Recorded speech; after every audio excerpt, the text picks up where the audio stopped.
to Wembley Stadium. They call it the venue of legends. And this is the welcome for Colchester United and WITTON Albion.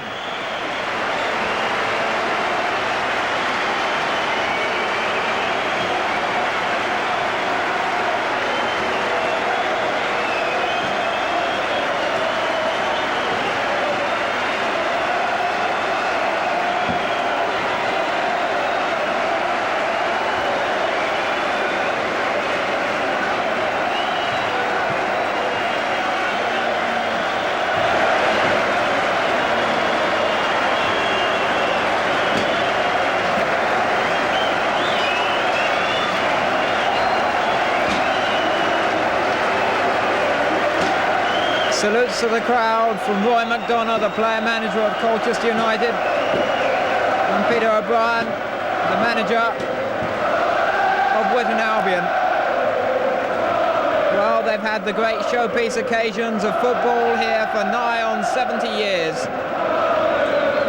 But neither of these two sides have ever been here before. It's a tremendous moment. The red and white of WITTON, the blue and white of Colchester.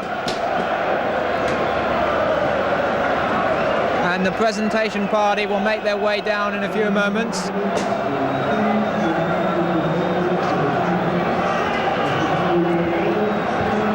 For the pre-match formalities, this competition being sponsored for the very first time this year. And the guest of honour is Mr. Bill Ebbott, the chairman and managing director of Vauxhall Motors. Mr. Ebbott comes from Detroit, the Motor City. They tell me that he takes a keen interest in all sports. And this will be his first time to sample a Wembley occasion. He's being introduced there to the Colchester players. Tony English doing the honours down the line. He's accompanied today by Christopher Wilcox, the Vice Chairman of the Football Association. England, of course, having that international in Budapest, meaning that so many of the FA officials have gone out to the Hungarian city. But Graham Kelly, the Secretary of the Football Association, is there. He's down the line. You might be able to pick him out towards the back. Colchester in very smart tracksuits, bearing the legend Vauxhall Conference. Well, it won't be much longer, because they'll be back in the league next season. They invested a great deal of time and effort in their Back to the League campaign and were delighted last week to secure their place with 94 points, which is a conference record, at the expense of Wycombe Wanderers. And it was at Wycombe that WITTON played their last conference game. They lost 4-0. They weren't too worried about that, because they've got their greatest day here today.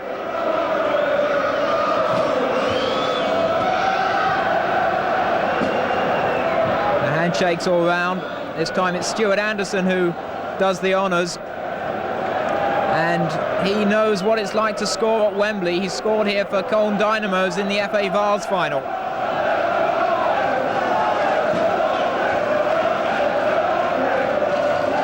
Really is a tremendous moment for all the players.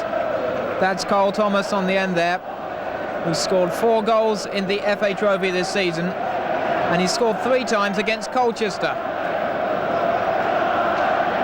Really is a danger man. The referee today, Karen Barrett from Coventry, and this will be his first of 2 appearances at Wembley in the space of some 7 days. He's also in charge of the Autoglass final next weekend.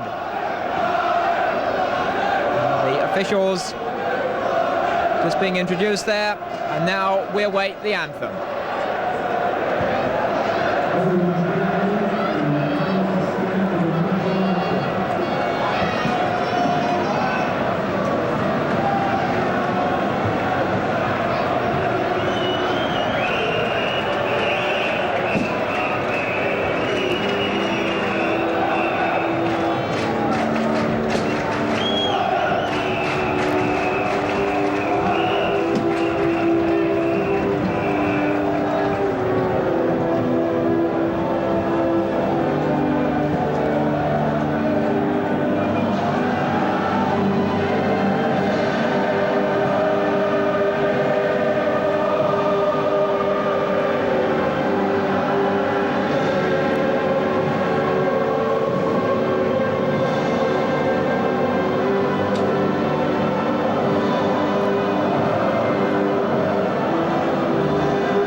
anthem greeted with the flags of both sides waving vigorously on a grey afternoon here at Wembley. And Colchester United player-manager Roy McDonough's side have played it very low-key on the way to the Twin Towers. The number one priority for them, of course, a return to league football. Well, that's been achieved, and now they can enjoy this great day.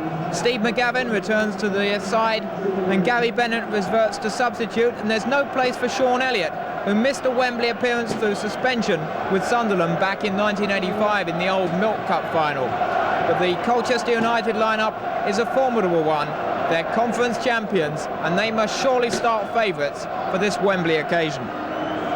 WITTON Albion, by contrast, are the unluckiest of semi-final losers from last year, and it's good to see them getting their chance to tread the sacred turf this time around. And they've earned their spurs too. They knocked out the trophy holders Wycombe Wanderers at the quarter-final stage, and that on Wycombe's own ground too. And in the semi-finals they overcame the great giant killers of this season's competition, Marine.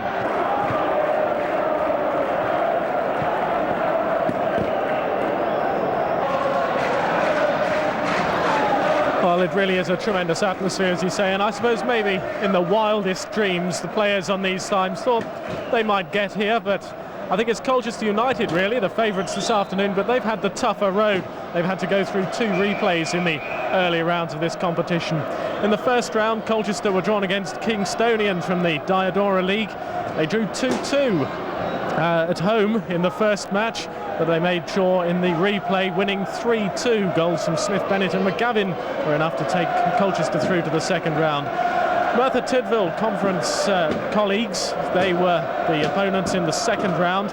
Again, another replay was necessary before Colchester could overcome the Welsh side. 0-0 it was down in South Wales, and then Roy McDonough, the player manager, his goal was enough to get Colchester United through in the replay back at Layer Road.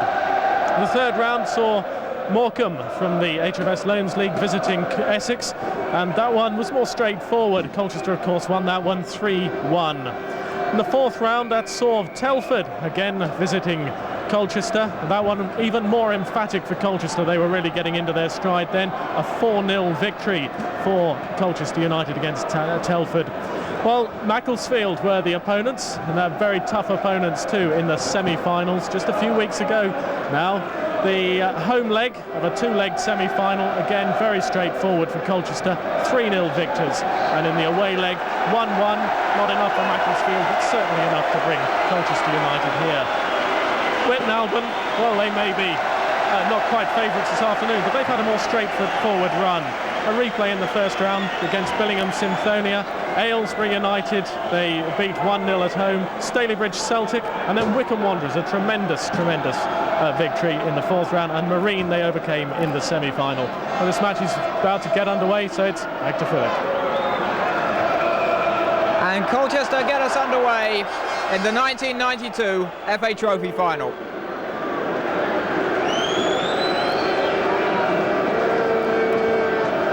That's Scott Barrett.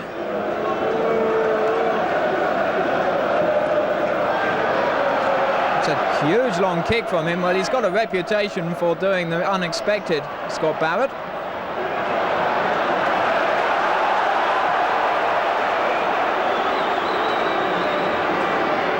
There's a little bit of argy-bargy in the centre circle. The referee, by the way, today is Kieran Barrett, who was reserve official for last season's FA Cup final. So he's been the understudy, and now it's his big day. And his first big decision gives a free kick to WITTON.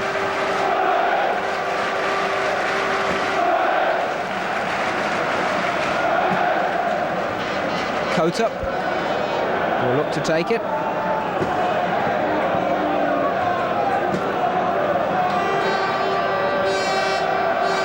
Colchester can get it away. McDonough helped it on.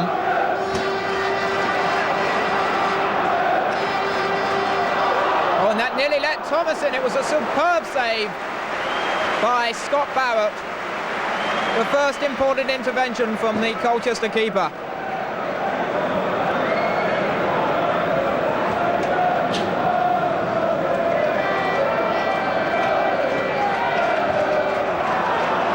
And by McGavin.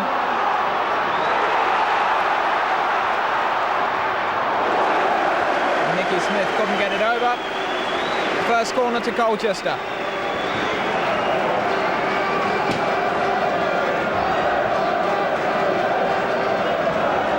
Jason Cook will take it. McDonough's up there. Cook swings it towards the near post. McDonough got up! And Halliday turned it over.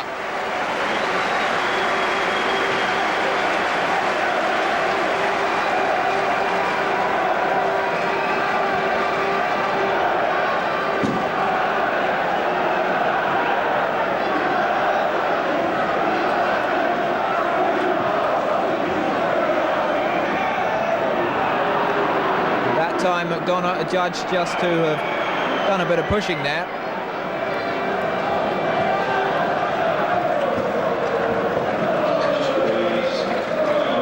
But the early pressure has come in already from Colchester.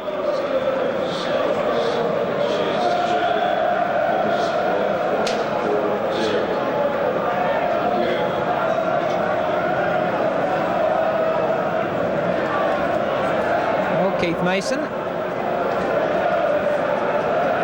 played at Wembley in the FA Vase final, one of the Colne connection, Colne Dynamos, great northern side who did so well in 1988.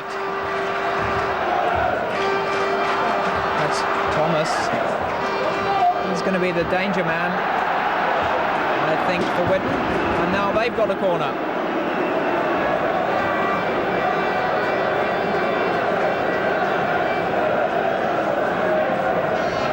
Colin Rose will take it. England under-19 international Colin Rose.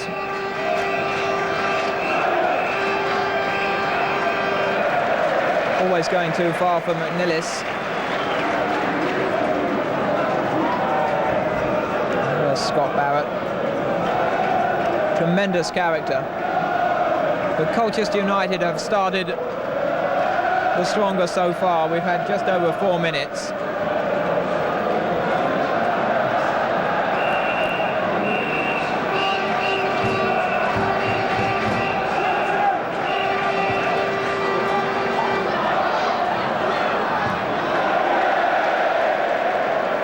No nonsense from Jim Connor. Well, he must be relieved that he's playing in an FA Trophy final. He missed one through injury when he was with Macclesfield.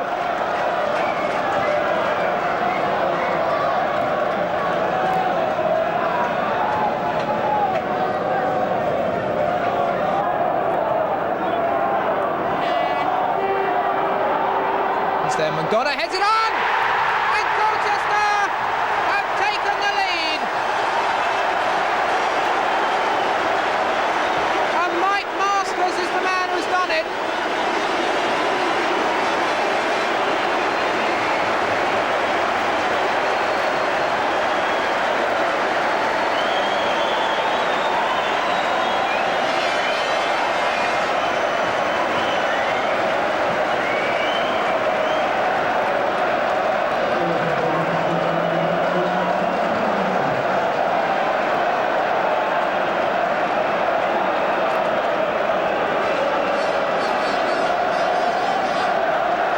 American to score in a game of football at Wembley.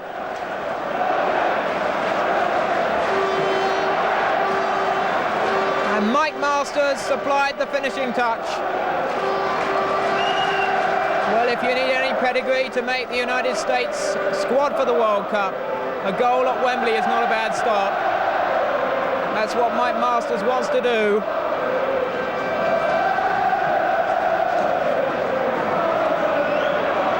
And there he is again.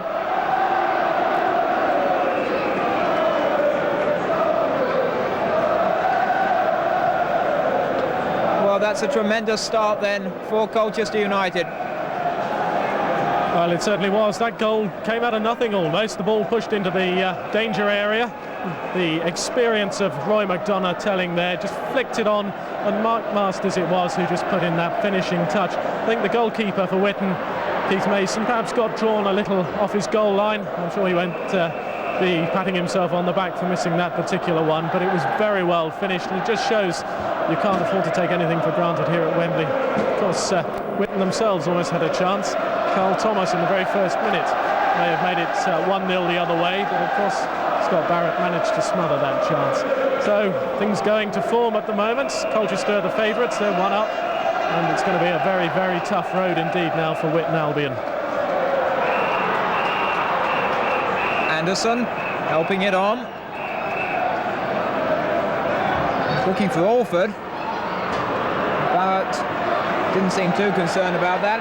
His defenders might have been. That's really what this game needed. Connor. Away firmly by English. Back in by Anderson for Witton. This is neat from Rose.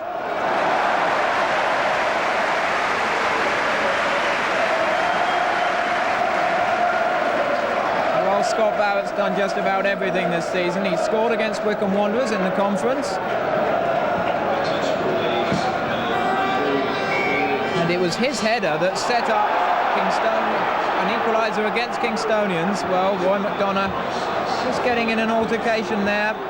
Kevin Barrett in quickly to sort it out.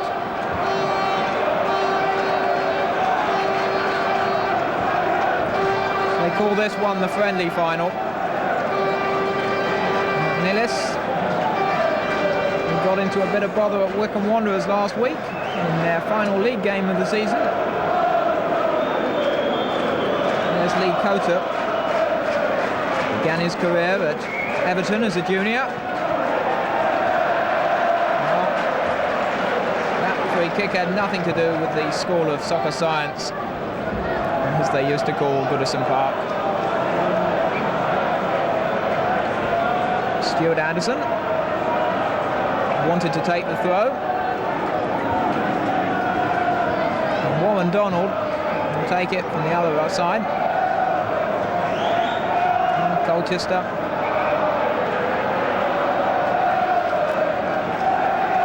are determined to enjoy themselves today. Campeones, champions, sing their fans. And we've only had, what, 9 minutes of this FA Trophy final. That's Halliday.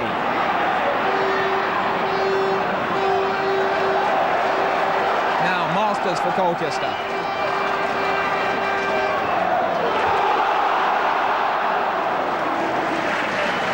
O'Connor did well. Put it back to his goalkeeper. His brother's on the bench. Joe Connor.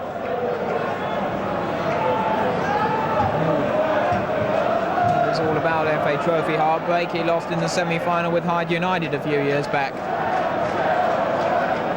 That's Mason. A long kick forward. That's Halliday making the run. And Dave Martin got there first. This is a very bright start for a Wembley final. Donald dinking it forward.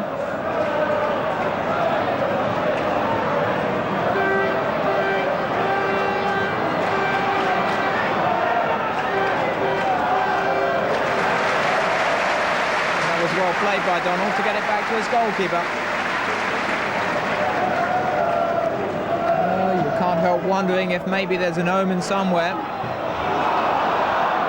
This FA Trophy final, of course, the first to be played on a Sunday.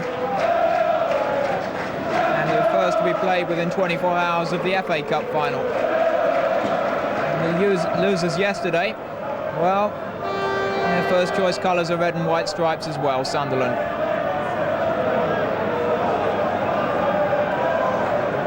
You can read too many things into this.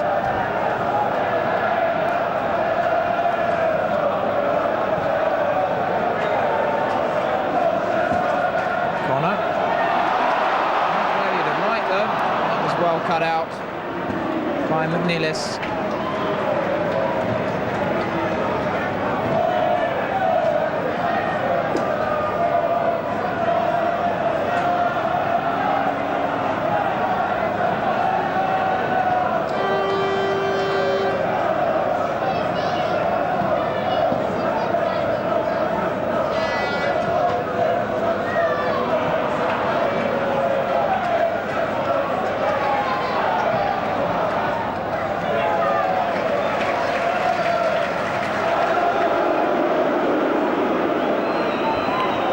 crowd didn't like that.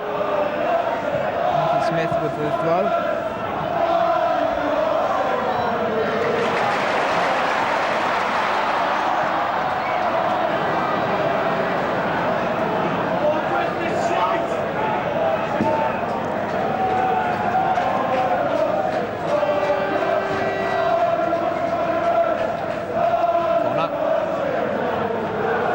Again, they'll launch another long kick upfield.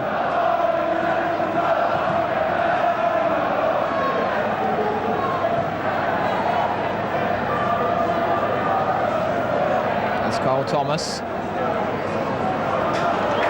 He's scored in a cup final already this season for Witton Albion, Cole Thomas. It was against Macclesfield on Bank Holiday Monday. They could only draw 1-1.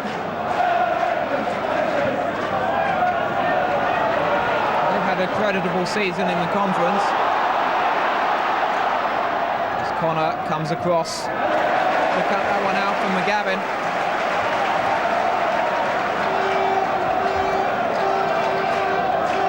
It's another dead ball situation for Colchester to work here.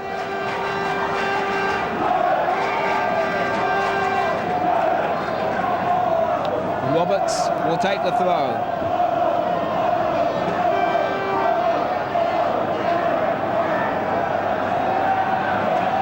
Towards McDonough, oh, the keeper lost it. But again, the infringement was called there.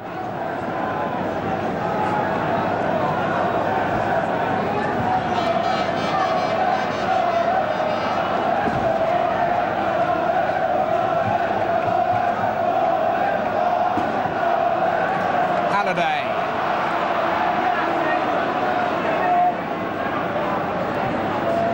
That's a useful cross. And Thomas's head up. The first stirrings of his action since the first minute. Well, this match has settled down now, and Colchester certainly seem to have the edge, but Witton Albion, they're pushing forward out of midfield very well, but things seem to go a little awry once they get to the edge of the penalty area. They're not penetrating that penalty area enough, and they're going to have to work a little harder to try and get themselves into that box. Carl Thomas is working very well up front, very nippy, and he could cause problems. Colchester seem to like the back pass to Scott Barrett, but that's going to get them in trouble if they make a mistake at all. But Colchester worthy of their 1-0 lead so far. This is Alford with the free kick.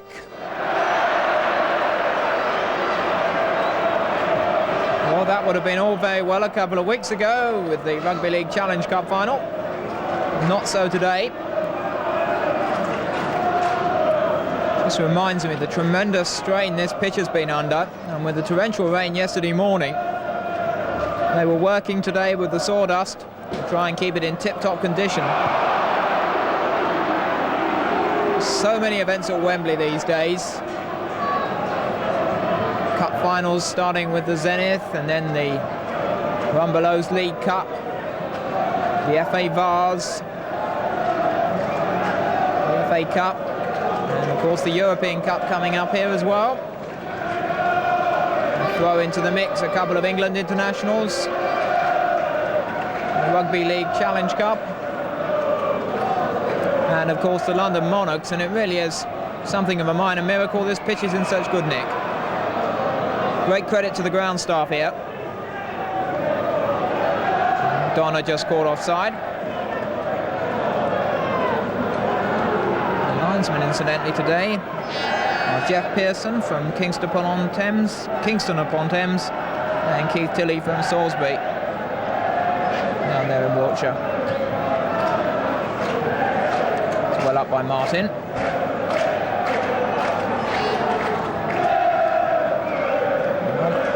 Only one side has ever done the double before in pyramid terms, and that was Wealdstone.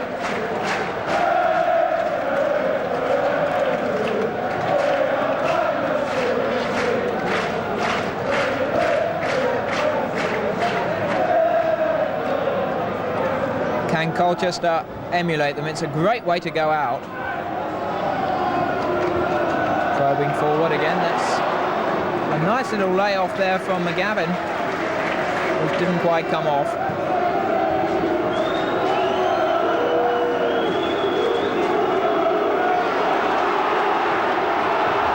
This is Masters, score of the first goal. McGavin.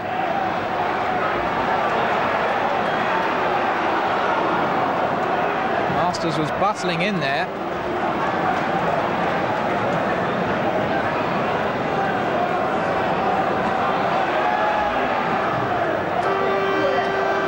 Jason Cook battling hard too for Colchester.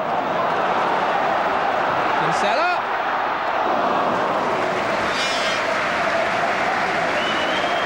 Mason held on to it well. And that time it was Mark Kinsella who burst through, and the shot a little disappointing in the end.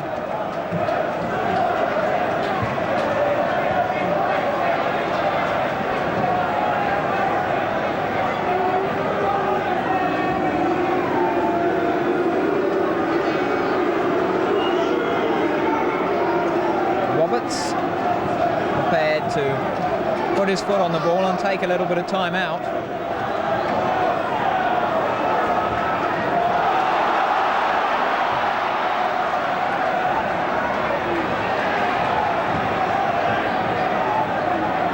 McGavin.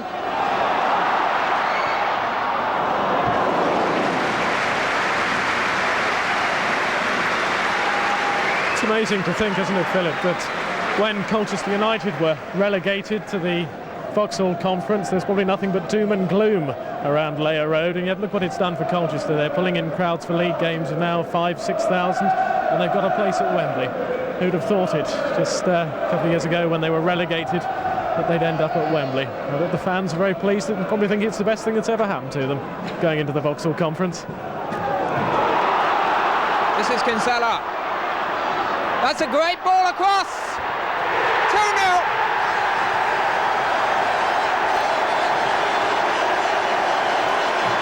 Nicky Smith has done it.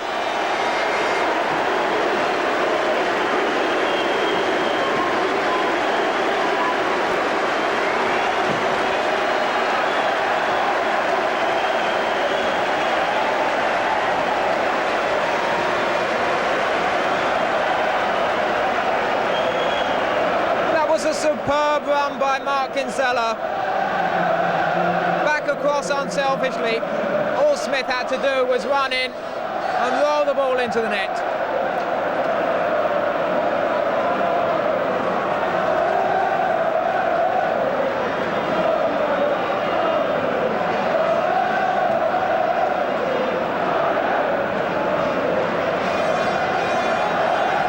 This is in danger of becoming a bit of a procession. Colchester United very much on top here.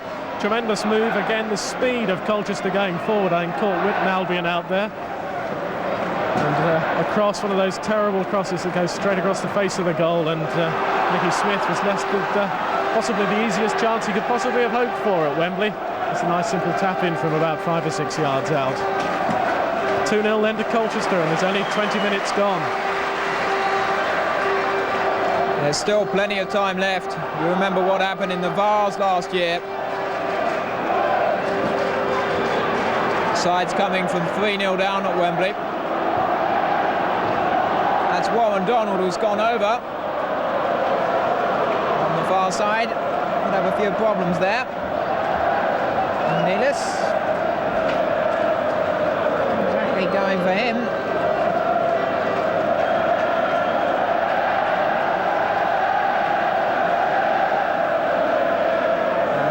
Yellow card for that challenge on Warren Donald.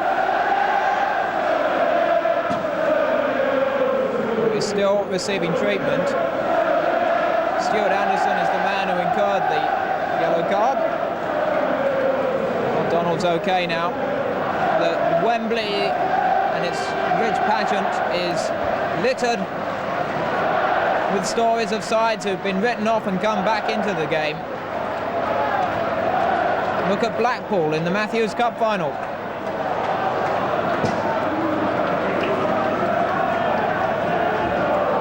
Everton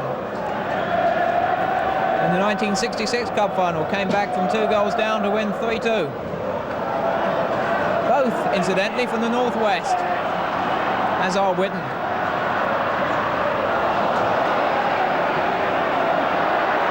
The shot from Carl Orford was disappointing then.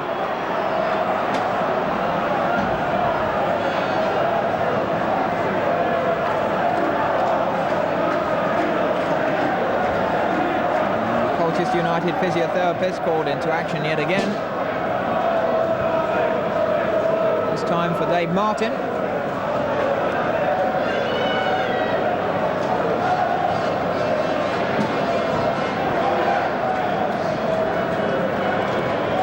Well, there's Nicky Smith, the scorer of the second goal.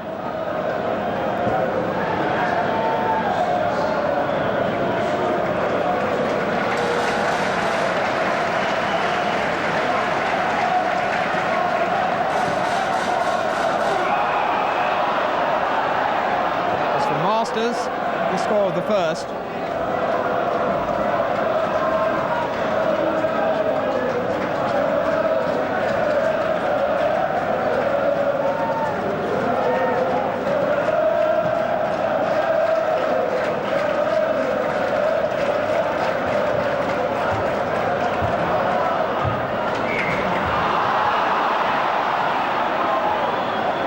That time McDonough went over, but was adjudged the sinner.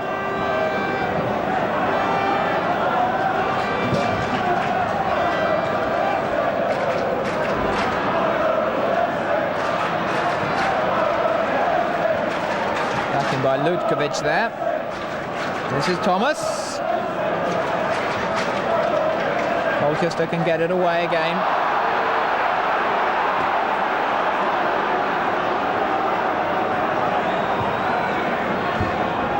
Lutkovic, oh, that was a neat little header.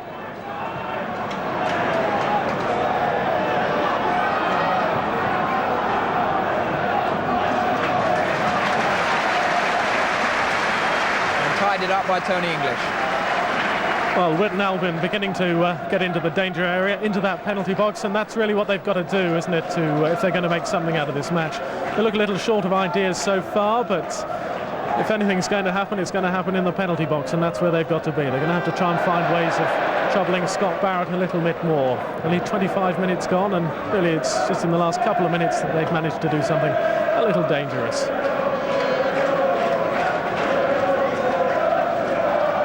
Colchester have made the early thrust, and I wonder how important that could be.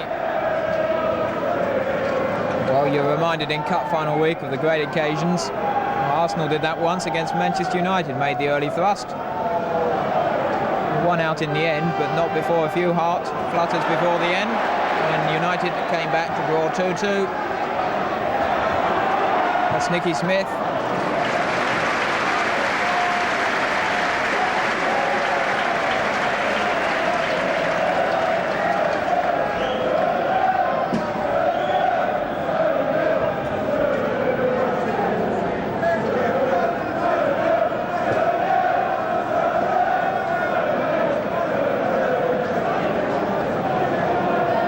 Mason. There's a lot of clean sheets this season. He won't do so today. He's already conceded 2 goals. Neither, it must be said, are his fault. Smith.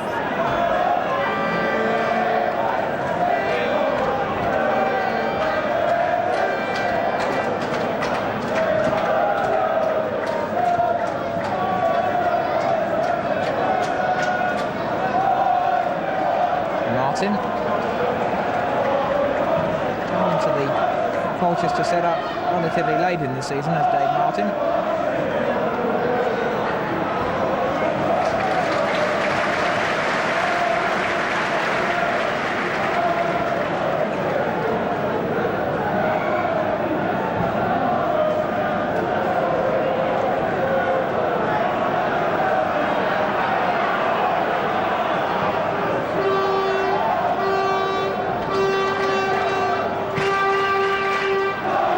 Helped on by Cook. And Gavin.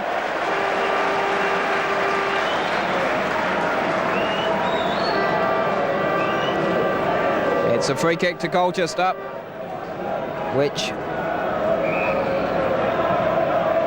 Nicky Smith will take. Well claimed by Keith Mason.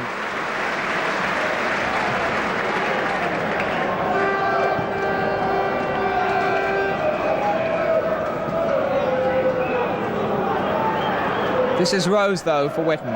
Thomas. Grimshaw.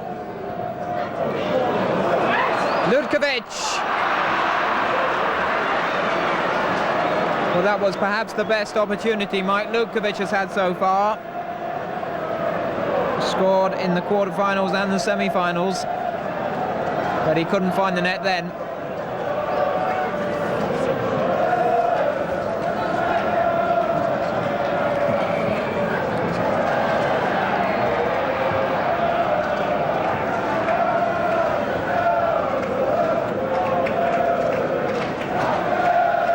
The pandemonium, not always easy to hear the referee's whistle.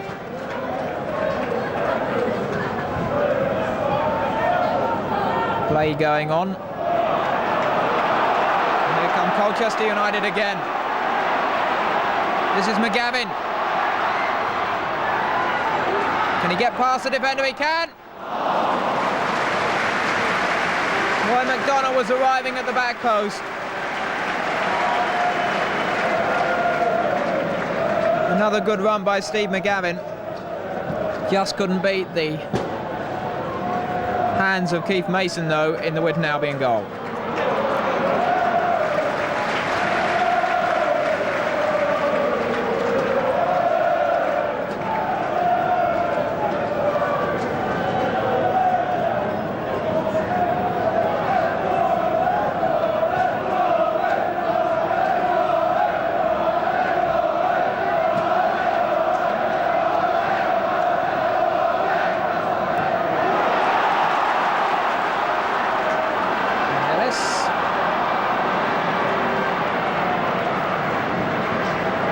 Well, it's been such a great season for Colchester United. Your mind goes back to 1971 and their finest hour before that.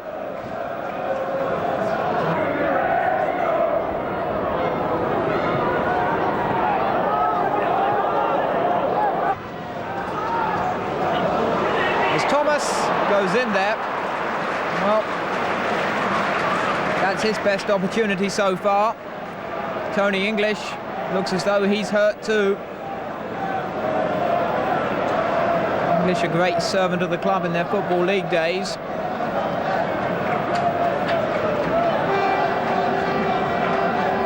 They've tried to gather as many of the old players together to watch this final, and they must be absolutely delighted with the way things are going so far.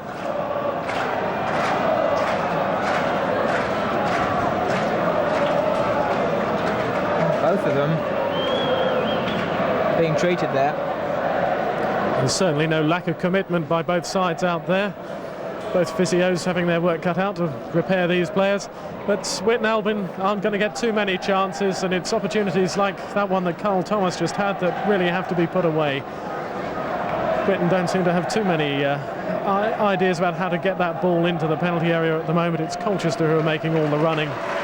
So some answers are going to have to be found from Witton Albion. They certainly can't afford to let a third one in. I think that would kill them off. They're going to have to look to get something back fairly soon. Witton Albion on the rack, I think, is the cliche. It certainly applies in this case so far. Both players back on their feet now. That's good news for them. And Scott Barrett could take the goal kick. We've had 31 minutes of this 1992 Vauxhall FA Trophy.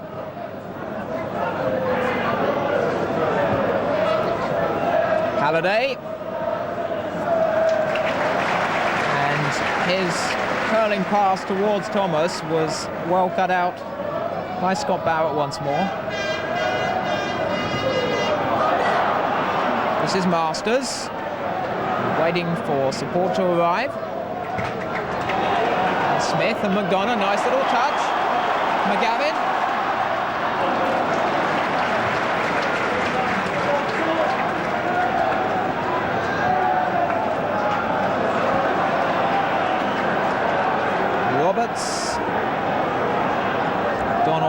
back to goalkeeper Scott Barrett.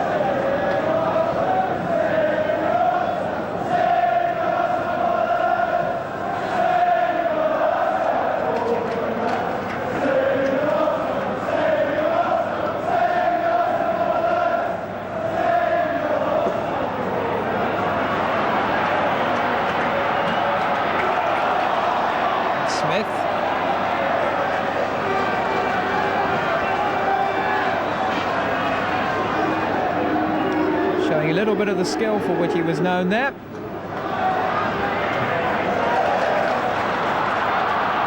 And now Rose can bring it away for Witton.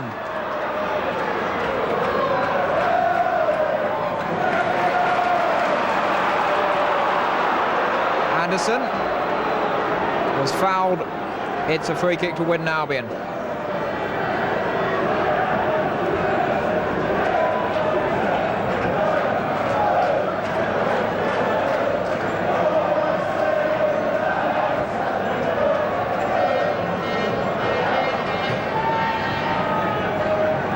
Coater. Spotting it up, Lee Coater.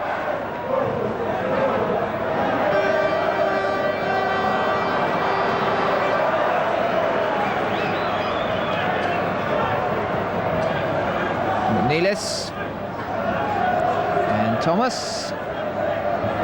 Grimshaw. Thomas. Anderson. Well, it took a deflection. And Stuart Anderson, who you'll remember scored at Wembley for Colne Dynamos. Coming close again there, but it's a corner now to Witton Albion. McDonough was right back in his own area. Coater. Anderson. Oh, it's a great ball through. And so nearly for Witton Albion. Colin Rose a burst through there. And a tremendous save by Scott Barrett. Well, he's kept 21 clean sheets so far this season.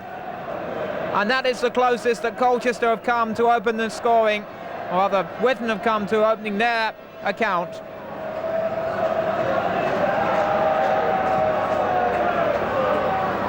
Oh, the goalkeeper's lost it. Thomas. McNeilis. Halliday on the edge of the area. Oh, he clipped badly. McGavin.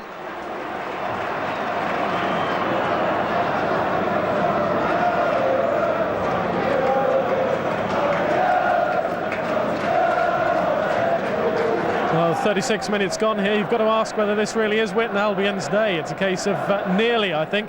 That's probably their best chance of the match so far for Rose just then, but Scott Barrett just managed to get his fingertips to it and push that ball away. And really, I think Witton Albion are going to have to look for a bit of luck. That's what is always needed on days like this. A visit from Lady Luck.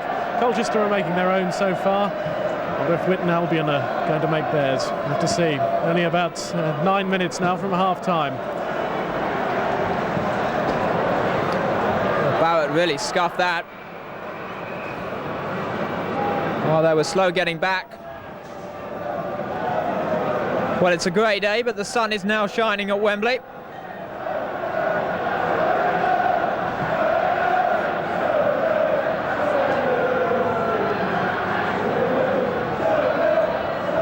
Thomas.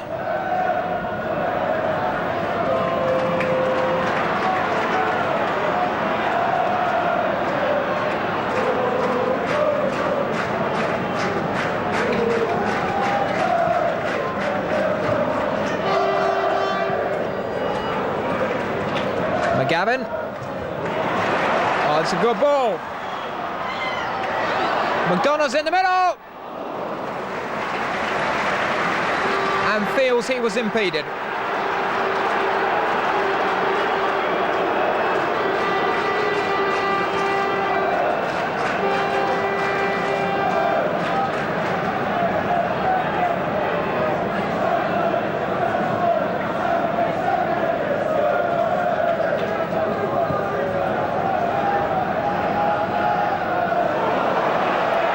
That time Martin went down.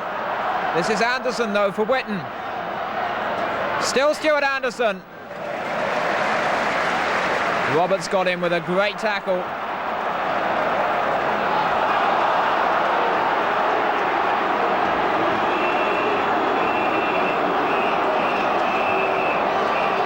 There's one or two wild tackles coming in. It looks as though the referee's going to reach for his book again.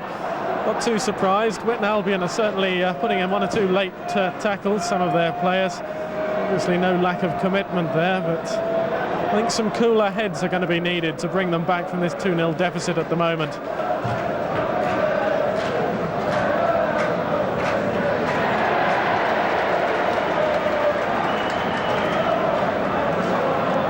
Roberts will take the free kick. The referee at the moment having a word with Andy Grimshaw.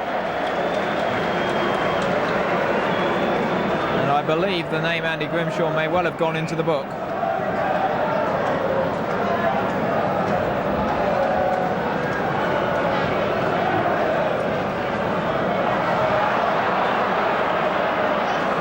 Halliday.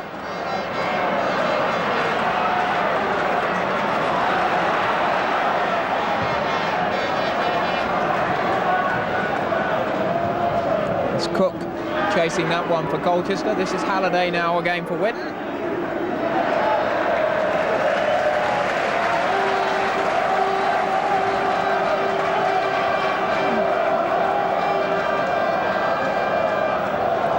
There were 5 minutes to go to half-time, and it's Colchester United 2, Witton Albion 0 in this FA Trophy final. Oh, that's a lovely long throw towards McDonough. Smith was in there, comes from Masters. The referee, Kieran Barrett, spotting a bit of argy-bargy in the defence. In fact, the referee had given it for the offside. Did seem to be a little bit of roughhouse tactics in the middle as well there. Thomas. That's Rose, a good ball on. Anderson. Alford. Halliday. Thomas again. Still Thomas. He's got the throw for Witton.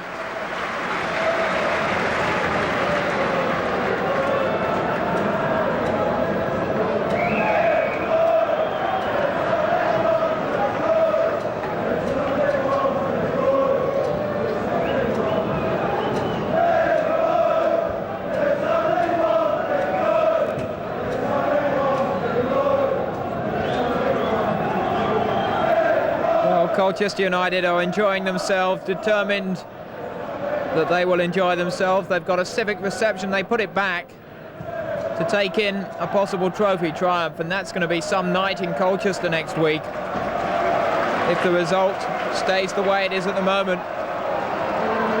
But Witton have shown that they are dangerous, and you cannot write anybody off at Wembley. Witton and Colchester, of course, met in the quarter-finals of this competition last year. It's another great throw. It was towards Masters that time on Mason, lost it! Oh! So close from Kinsella.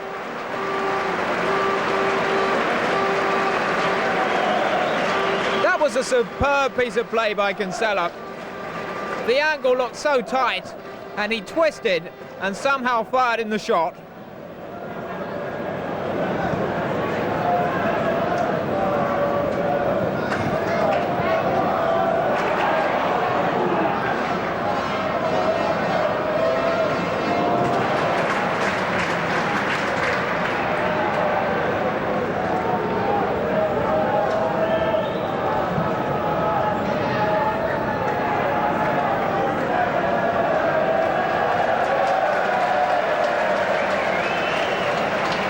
McDonough, Kinsella, oh, it's a great ball for McGavin. He's got Cook in the middle.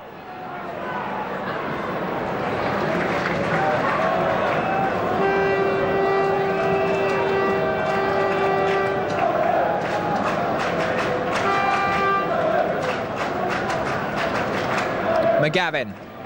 Oh, good skill.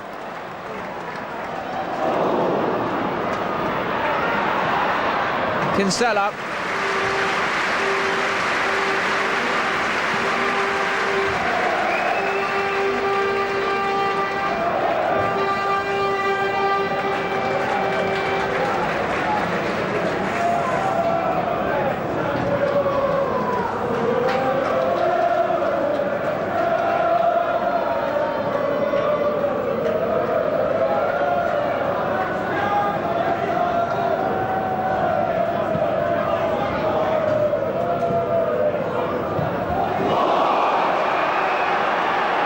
A bit of problems there for McDonough.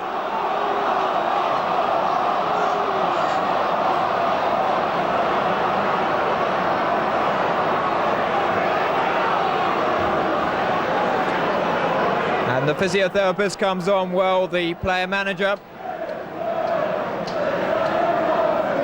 So experienced and so prolific in terms of goals this season.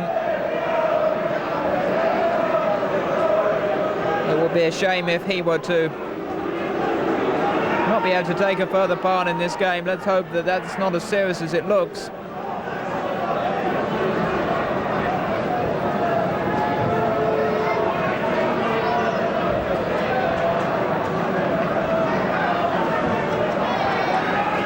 The magical sponge. And McGavin,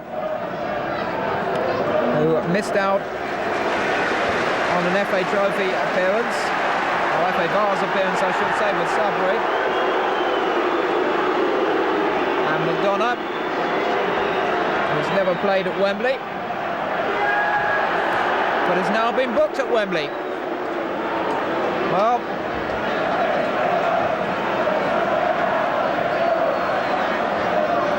we're now into time. The referee's added on for stoppages at the end of this first half.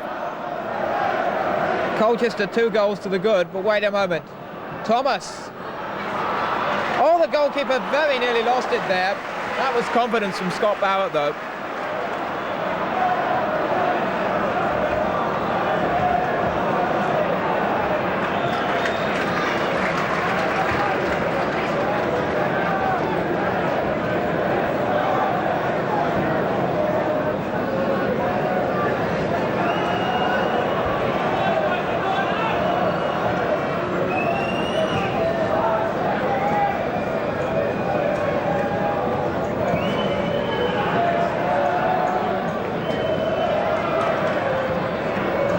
Dinged on by Cook.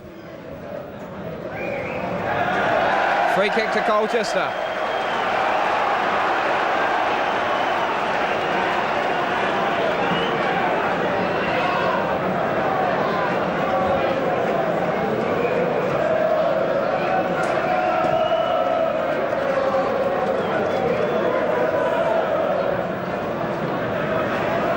Cook will take it.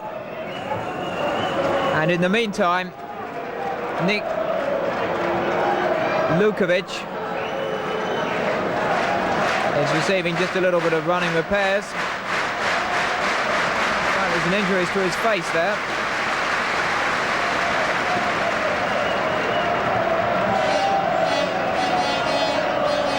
It's been a half played at a very good pace. And Colchester are enjoying the best of it.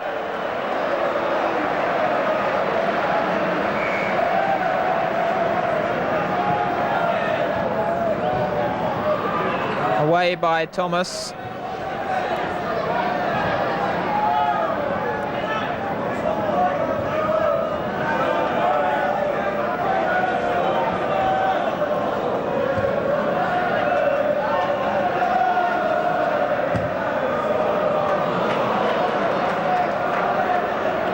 Now Masters. McGavin.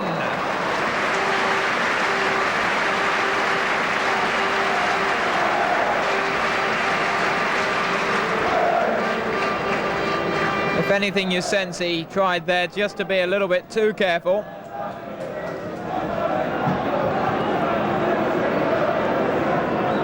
Well, Ludkovic has left the field as Mason takes the goal kick. Witton are down to 10 men just for the moment.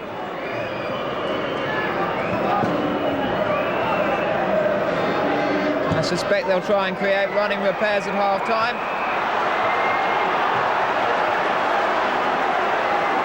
And Witton have got a few more problems.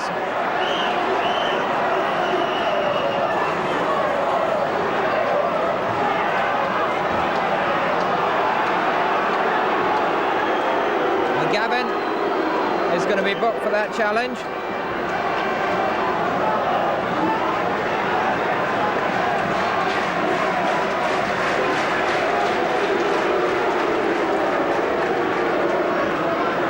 And the referee's going to have to step in here just to make sure that it doesn't end up becoming over physical. That's Jim Connor again. He's had problems with his ankles before, and it looks like that's where the problem is again. There, look, he's pointing to it. That's where it hurts.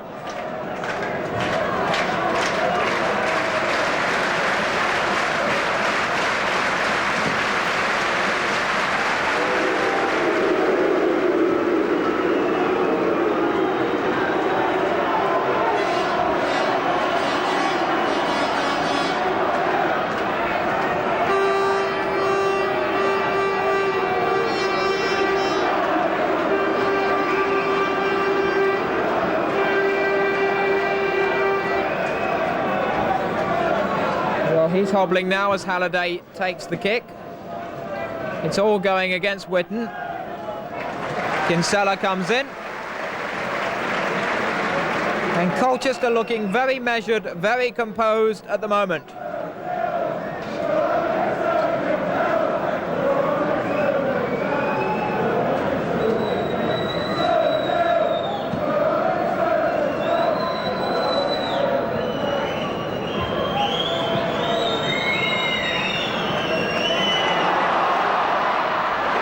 Kinsella!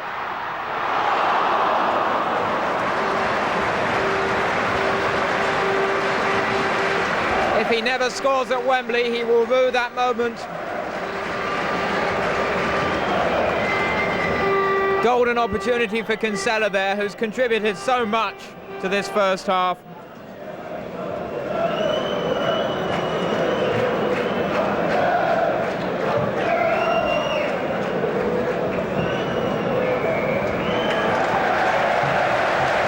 Half-time. Colchester United living up to their billing as favourites here. They've looked very much the composed, clinical and the side that's in control. Every time they've moved forward, they've looked as though they might score a goal. Just the two this half so far. WITTON Albion, on the other hand, though, I think it's fair to say they've rarely threatened, and manager Pete O'Brien is going to have to find some answers very quickly during this half-time break.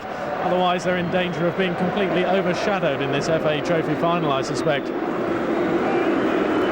So goals from Mike Masters and Nicky Smith mean the half-time score at Wembley in the FA Trophy final is Colchester United 2, WITTON Albion 0.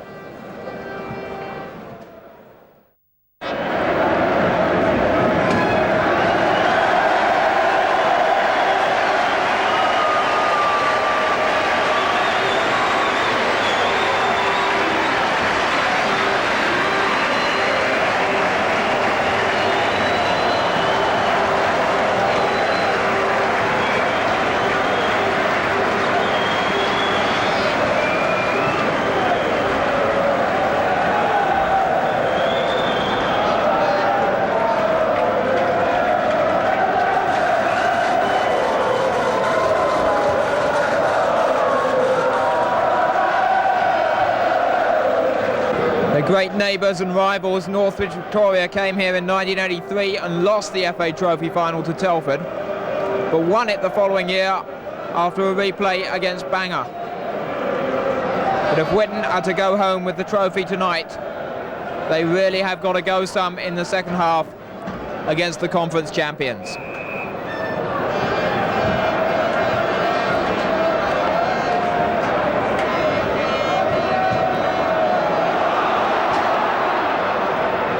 Gavin And Connor all the way back to his goalkeeper.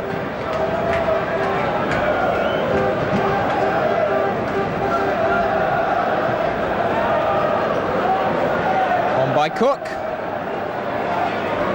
Gavin trying to set Smith away. That's Kinsella's gone over there. Halliday with him. Oh, well played, Mike Halliday.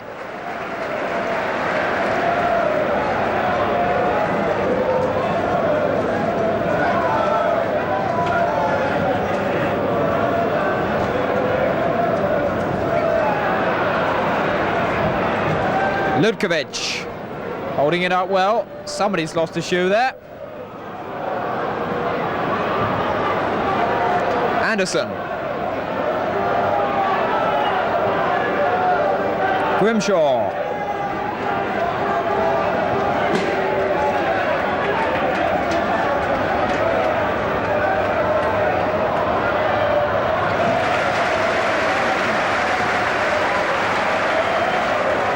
Good spell of early pressure by Witton if they can keep this up. Oh. Nicky Smith, though, brings it away for Colchester. McGavin. He's got McDonough arriving in the middle. Still McGavin prepared to battle with Halliday. Smith, and Halliday turns it behind for the throw.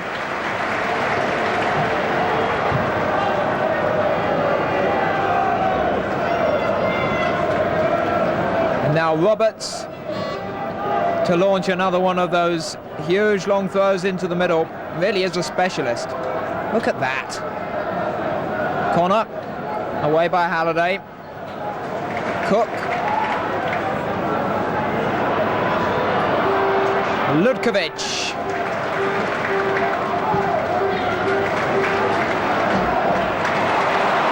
Now this is Smith. The cross was disappointing.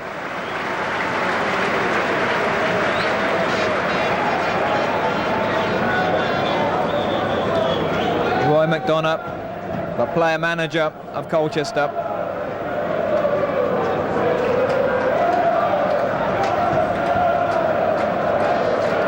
Will be aware that his side are 45 minutes away from history.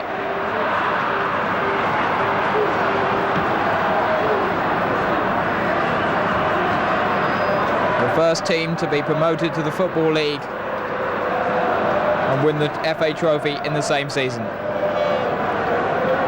There's a fair bit of work to do yet, though.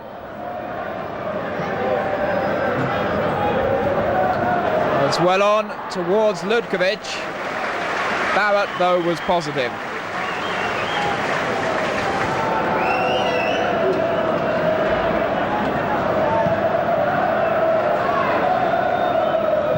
Donna.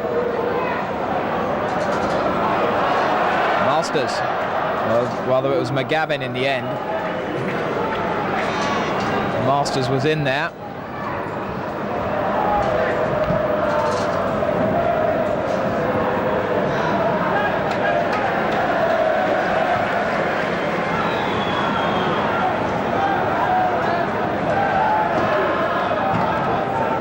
That's Lee Coulter.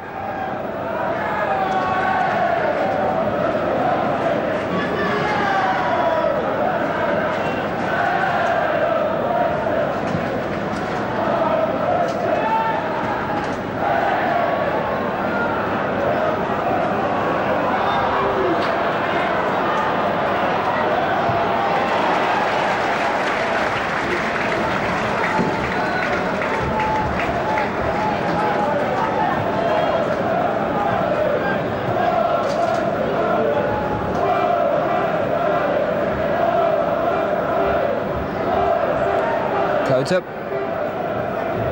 He gets it back.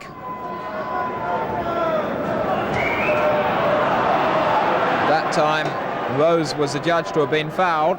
It's a free kick to Witton, quickly taken. Could be in trouble here though. This is Smith. He's got McGavin in the middle. There is McGavin, didn't time it.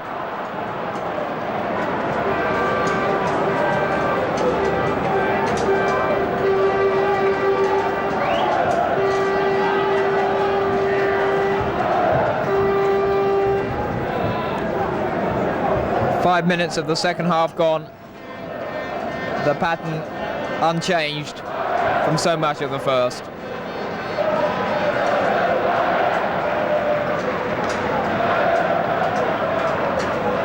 Thomas though. Grimshaw. Alford. Halliday.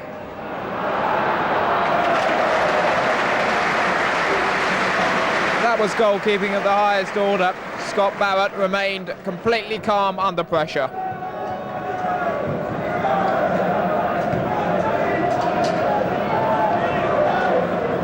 McDonough tried to set McGavin away.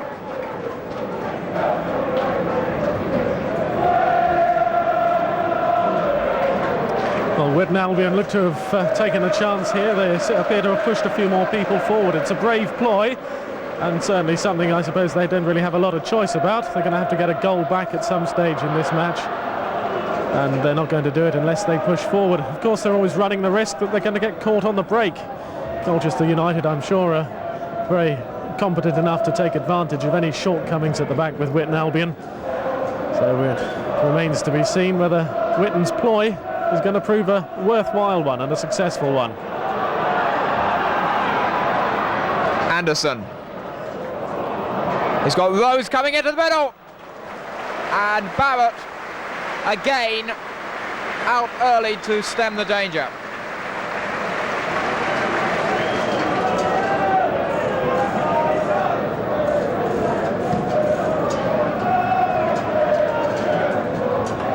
On by Masters.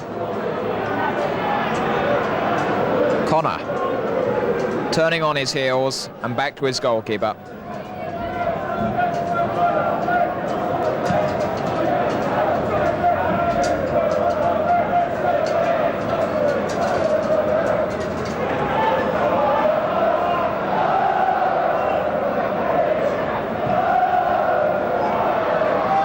It's Halliday chasing. English was always going to get there though.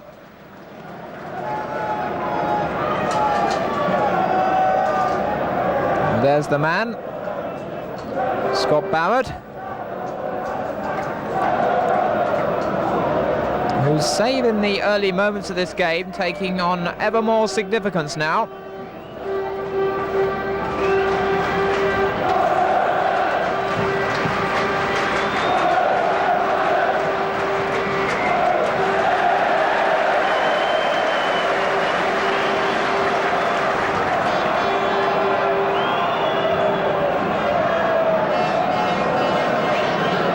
Donald leaving it for Jason Cook, the only man not to have scored this season for Colchester. Warren Donald, he did miss a penalty the other week. Well, Mason just about clinging on to that in the end. But Witton, well,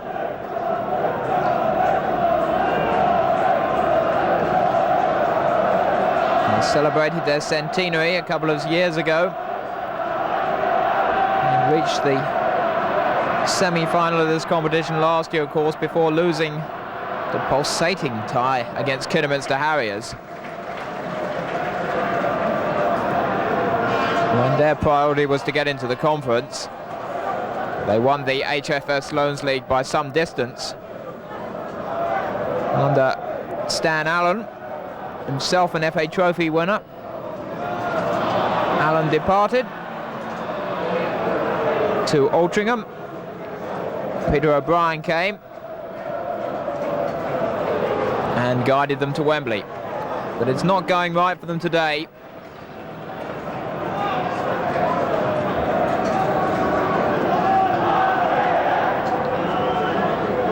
Coates back to his goalkeeper.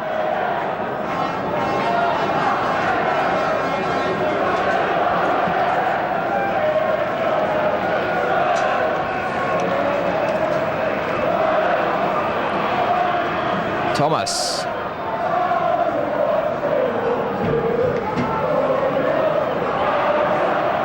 Well, what this game needs from a spectacle point of view, you suspect, is for Witton now to turn on a little bit of pressure. They're going to do their best. The corner quickly taken. This is Halliday. Still Halliday. Oh, he's done well here. And the useful drive came in from Colin Rose.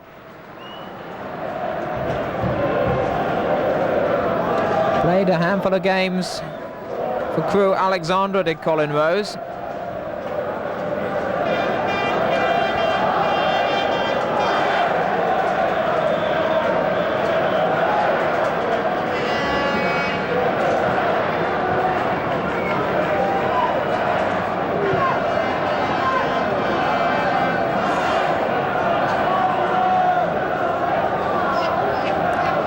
Roberts.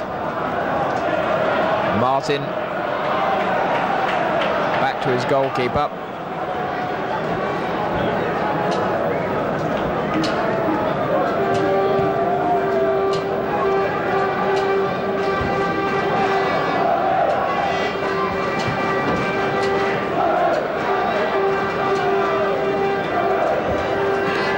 And Kota. We've now had just over 10 minutes of the second half.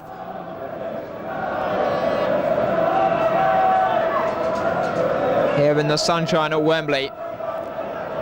And Colchester still hold that 2-goal advantage. But here come Witton. Well, Thomas.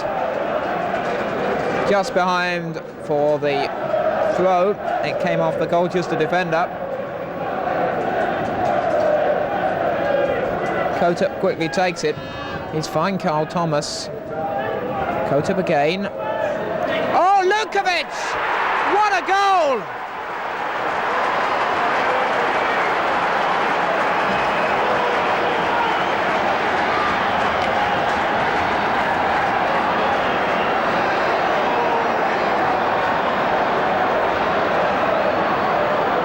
Mike Lukovic. He scored in the quarter-final, he scored in the semi-final, and now he's done it here at Wembley. Witton are back in this match. Well, who'd have thought it? That really came out of the blue. That was a tremendous goal from Lukovic there. The ball played into him and he managed to get that head of thinning hair to the ball, and the ball just looped off it over Scott Barrett. Nothing Barrett could do at all about that particular one. He was left stranded completely. That's just what this game needed. Tremendous stuff, and I think credit really to Witton for taking a brave move and deciding to push the players forward. As we saw in the first half, really, it was their failure to get the ball in the box that caused them a few problems. This time, this half, they've done it. There's everything to play for now. Interesting to see as well that there's a couple of substitutes warming up. We could have a change very shortly. And, of course, the two substitutes for Witton are both strikers. So this is going to be interesting indeed. One more goal and could be all to play for again. Exciting stuff. Have we got a game now?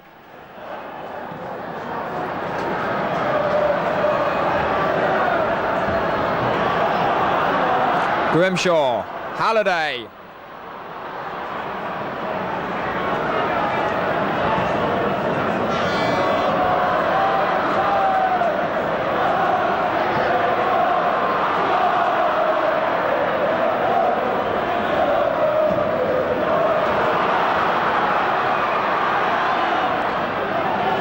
Away by Donald. Only his father has Orford. And here they come again with Kota. And Lukovic was in there again.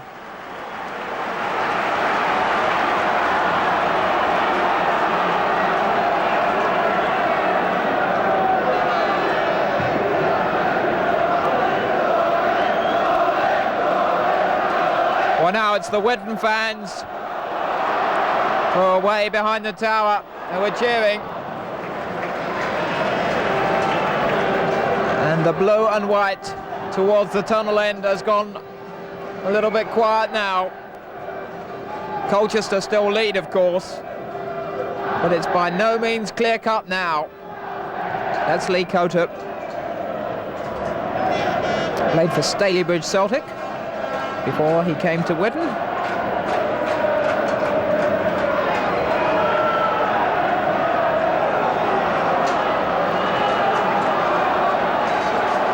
Now, McGavin.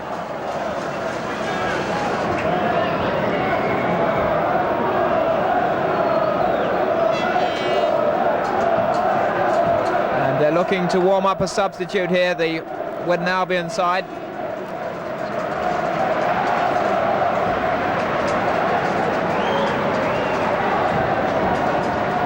And it is in fact Carl Alford who's got a little bit of a problem here.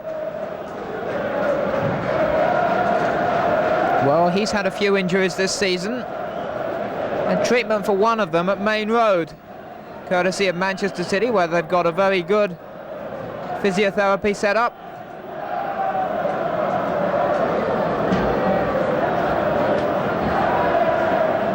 Well, he's been operating up front today. He's a very versatile player, Carl Alford.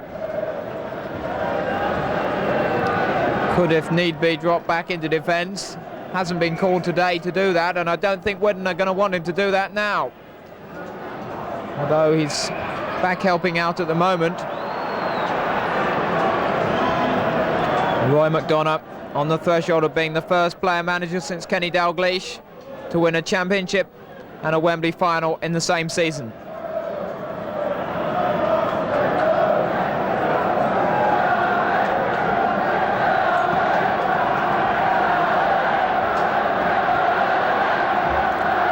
That's Thomas having to come very deep.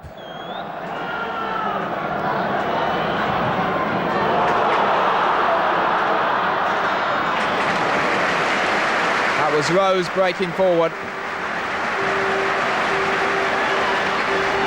And I think we're going to have the substitution in the next few moments. Scott Barrett.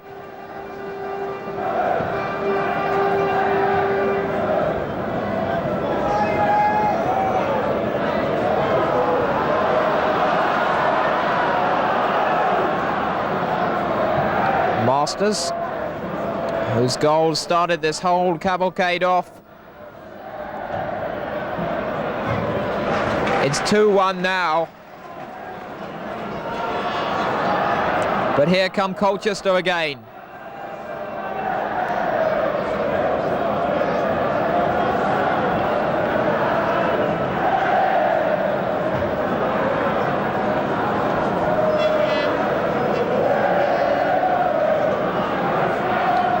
Mason came for it. There's Lukovic, the scorer of the Witton goal. Smith. Well, Mason made sure that time.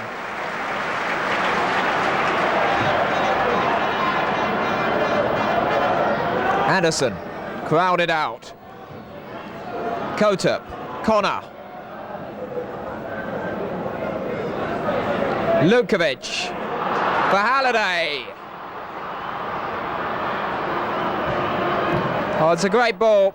Well, it looked better than maybe than it was. The goalkeeper made it look very foolish in the end. Well, Witton Albion certainly seem to have got a new lease of life here. That goal has certainly given them a tremendous boost of confidence, and everything they do now looks a little more threatening. McGavin. He's laid it back well for Masters. But of course, Witton have got to remember they can't let themselves go at the back. Otherwise, they're going to be caught again. Looks as though there's going to be a substitution very shortly.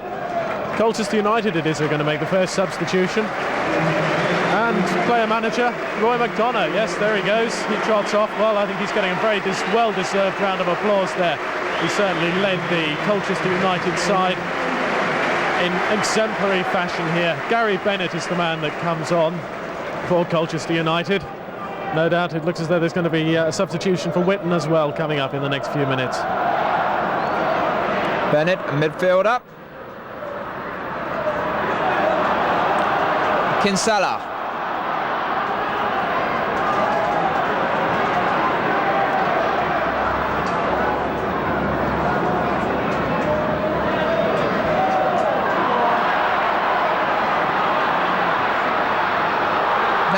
Lukovic, oh, Barrett came way out of his goal.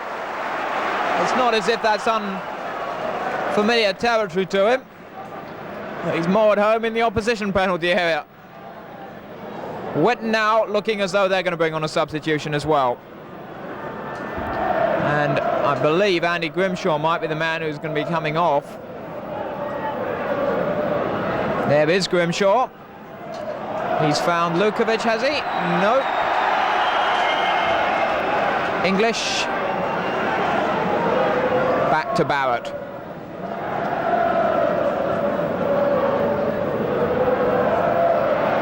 There's Gary Bennett.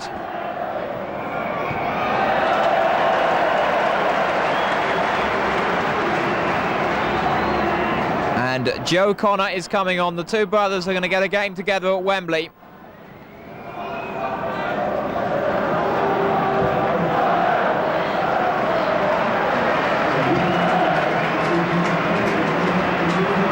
There, Andy Grimshaw comes off. And Connor, the man who scored both goals against Colchester in the FA Trophy last season. In the last, 4 or 5 minutes it was, when the game was seemingly poised for a replay.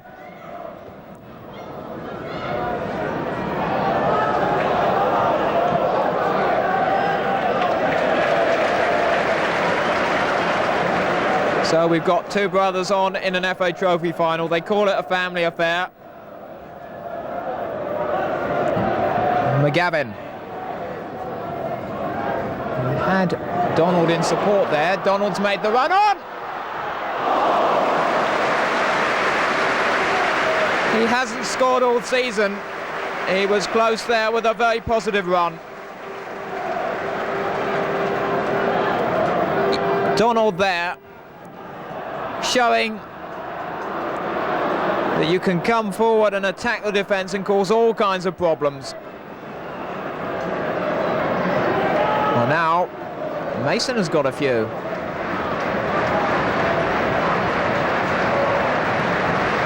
And that would indeed be cruel luck for Witton Albion. He's gone down. I think he's got some kind of cramp there, or some kind of problem with the calf.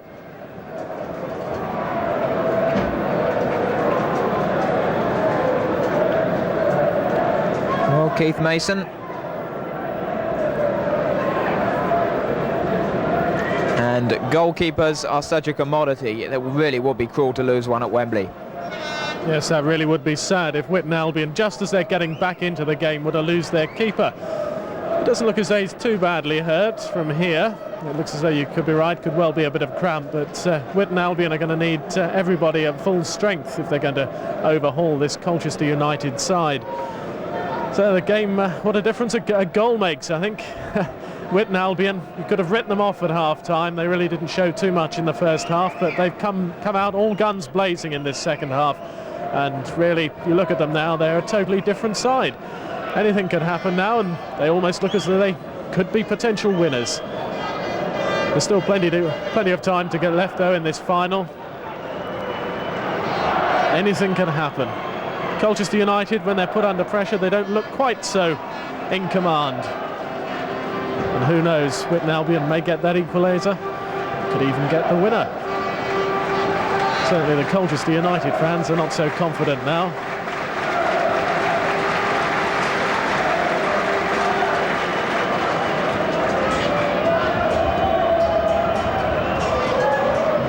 Does look as though it's just some kind of cramp there. Well, let's hope so anyway. Mason has been such an important part of the Witton Albion revival over the last couple of seasons.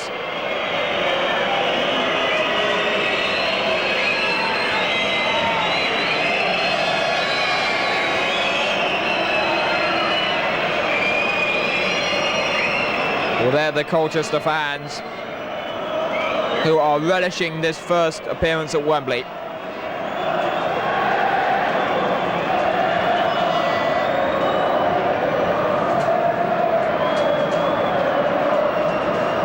Enjoying the sunshine of a May Sunday afternoon. This final played for the first time on a Sunday.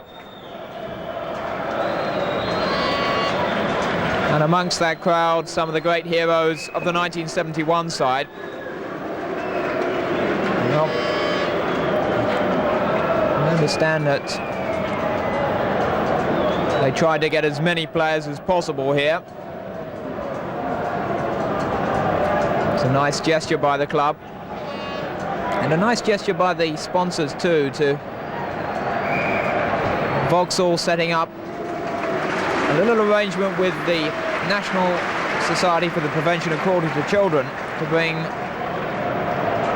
needy children and disadvantaged children to Wembley, and some of the car salesmen from around the country are helping out in that initiative, and they're to be applauded for that. I hope they're enjoying this final as much as I hope you are. It's 2-1 to Colchester United, but this game is not over yet. That's McGavin. He's found Bennett. He's in towards Donald again. He's determined to get on the score sheet this season. Masters. Oh, it's a great ball. And an important intervention by the goalkeeper too.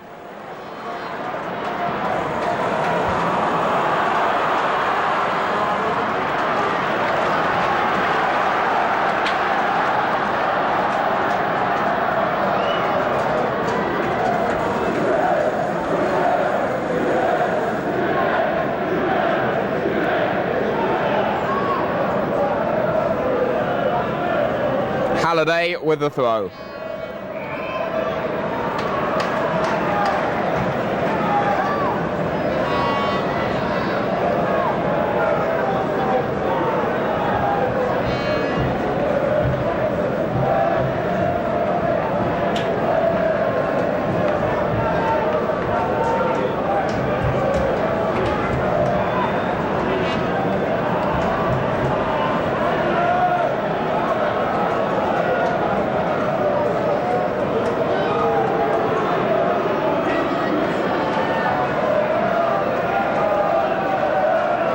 With 15 minutes to go in the 1992 FA Trophy final.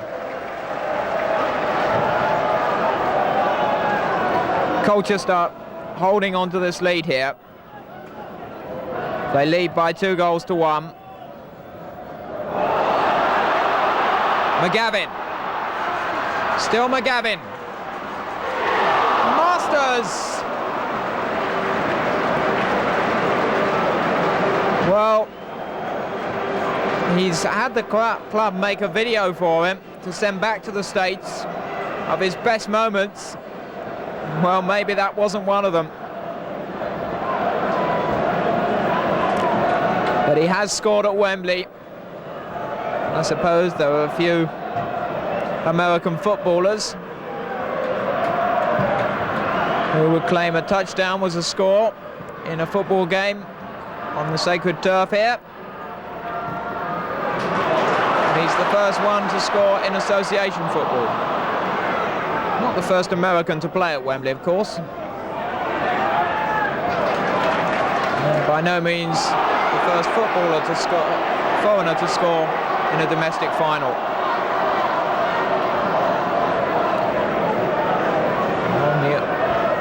Donald got a trip there.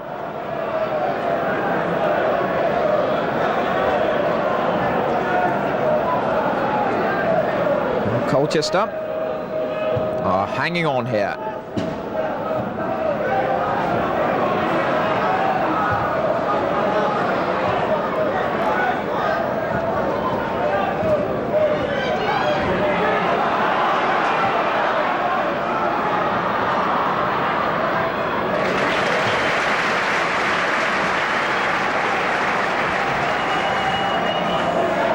Well, Whitton Albion displaying a certain amount of that northern grit there. They're not giving an inch here in this FA Trophy final.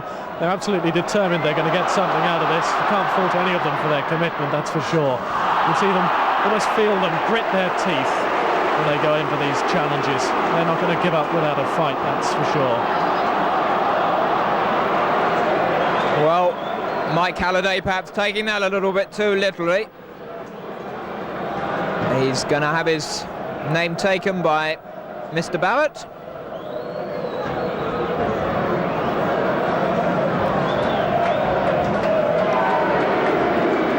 For that foul.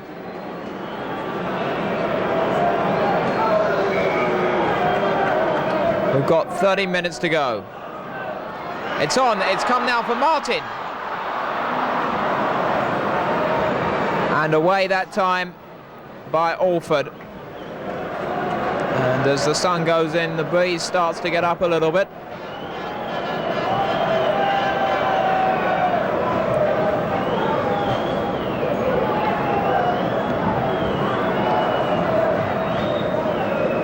But an intriguing end to this game may yet be in the offing.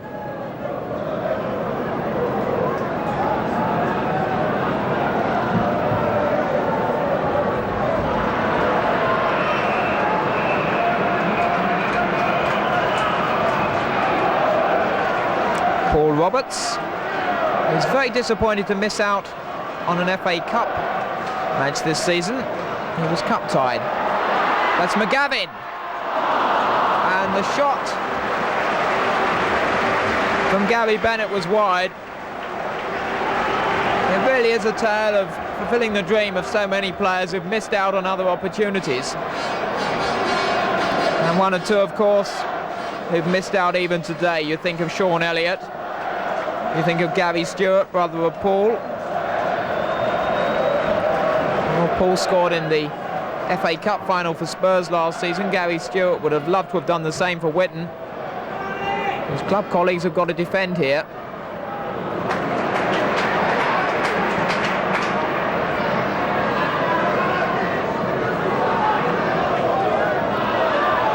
Carl Thomas, whose goals have done so much to take Witton Albion to Wembley. He's shown a couple of little touches. He scored against Macclesfield last Monday in a cup final, the Cheshire County Cup final. I just wonder whether this is one game too many for him. This is Anderson, who's also scored at Wembley. And that time, Connor slipped over on the turf. It's probably a little bit soggy underfoot still. There was a lot of rain yesterday. And they really had done a great job to make it look right, but as we were saying earlier, there were so many other commitments on this pitch, what with the American football, and it seems more cup finals and playoffs and matches than ever. It'll be well into June before the grass can grow again. It's a useful little ball. Barrett, though, can gather it. And we're going to have another substitution just in a moment. I suspect the next time the ball goes out of play, Witton will throw their final card, Jim McCluskey, into the offing.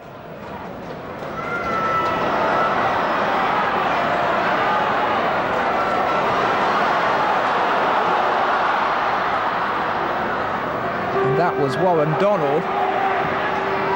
Once again, beavering away. He wants to score his goal. And that time, Witton have the free kick. In the meantime, we're going to have another substitution on the other side of the field. The reserve official, Mick Bailey of Cambridge, signals that Witton want to make a substitution. So off comes the goal scorer, Mike Lutkovic. And on comes Jim McCluskey. Witton's record signing. And if he can score now, they'll deem him well worth the money. So the final change of personnel as far as Witton Albion is concerned. 3 of the 4 substitutes have now been used.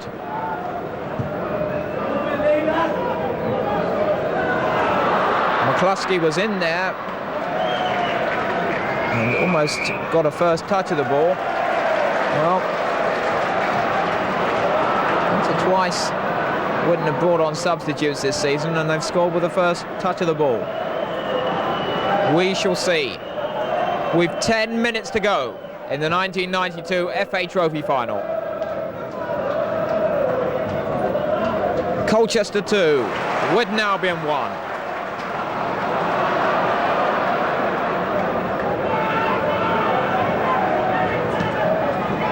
It's amazing to see how the tables have been turned, isn't it?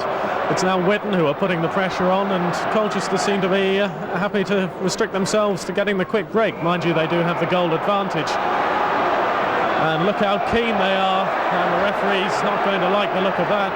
It's a very ugly scene down there in the middle of the pitch, and the referee's reaching for a card. This could be quite serious. The pressure obviously getting to somebody there. Jason Cook it was, and he's going to have a very stern talking to with the referee. What will the referee do? Well, he's got the red card.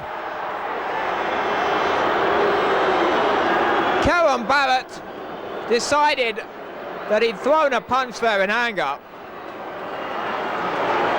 And Jason Cook's FA Trophy final ends in disgrace. Well, really, I suppose the referee had little choice there. It looked as though it was a good right hook that was thrown, and Jason Cook really had to go. This is, again, put the match back into the melting pot. Can WITTON Albion take advantage of this now? They couldn't have asked for perhaps a better advantage. Colchester United down to 10 men. It's all up to WITTON now. Jason Cook joining an infamous but small band of players that have been sent off at Wembley.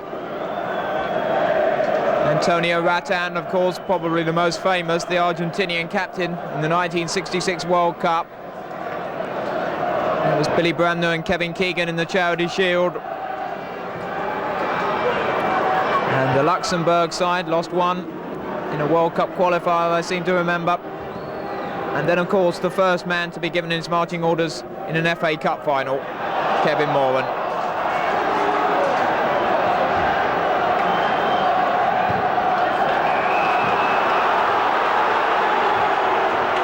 Well, that cup final might be remembered, I think, by Nicky Smith, who was on the pitch in one of the FA Super Skills displays before the game. The score of Colchester's second goal.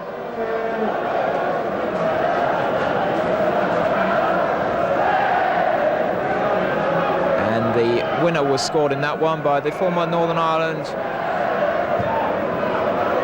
physiotherapist, Norman Whiteside, who went on, or I should say former Northern Ireland player Norman Whiteside, who went on to be physiotherapist at Northwich, Victoria. Well, another side from Northwich, WITTON Albion,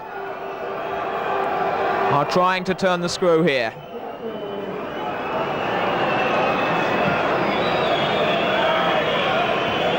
I always feel that they do suffer from having two non-league sides in the same town. And Gavin doesn't realise that will not count. Well, I suppose he wants to burst the net at Wembley, and who can blame him? Yes, he'll be able to tell his grandchildren that he put the ball in the net at Wembley at least. He's probably explaining that very point to the referee, which is why the referee has let him off from being cautioned for ungentlemanly conduct.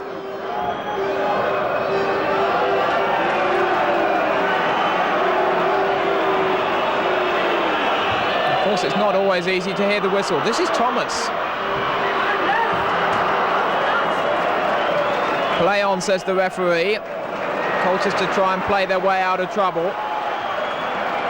It's a good little finale, this one. 5 minutes to go. Colchester hanging on here. They're down to 10 men now. They've had a man sent off.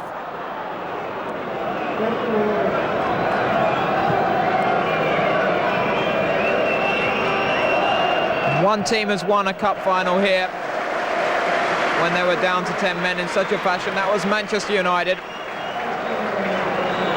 Is that an omen for Colchester? We have to wait.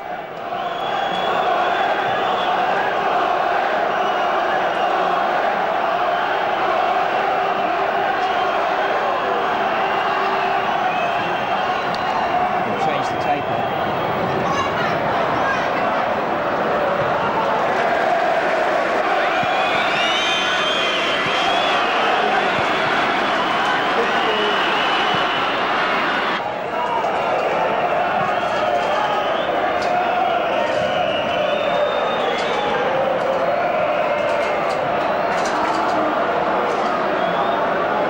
Halliday.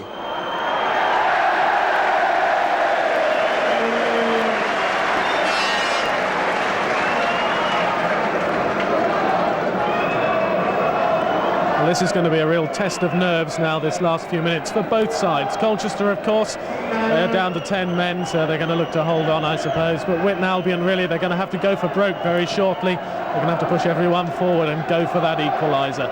It's going to be a very tense time indeed. Only once before have Colchester come this close to a double. That was back in 1949. They won the Southern League Cup. They finished second in the Southern League. And the following year, they were promoted to the Football League. Will they go one better this time with victory here at Wembley? Time is ticking away. And the side from Essex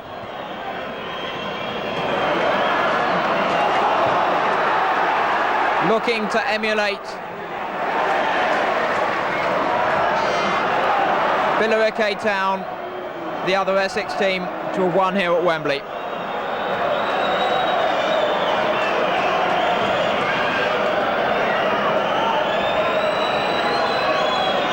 Halliday.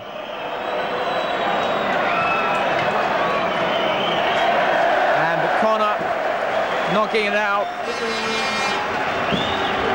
Has Witton's last chance gone? We're now into time added on for stoppages by the referee.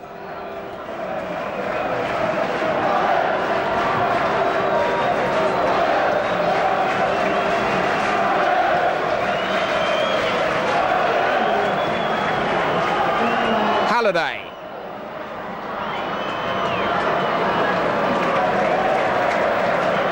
Safely through once more.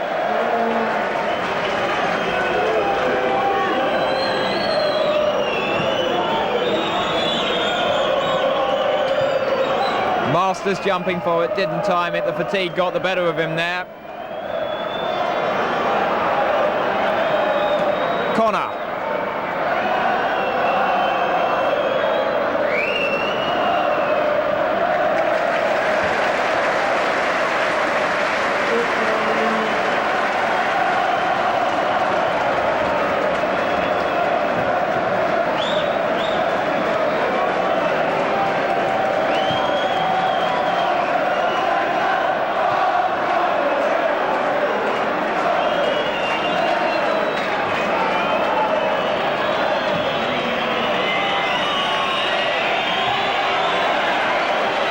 And 20,000 whistles imploring Karen Barrett to bring this game to a close.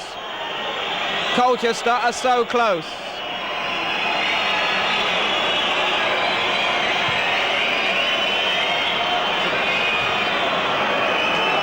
Halliday, one last chance for Witton surely.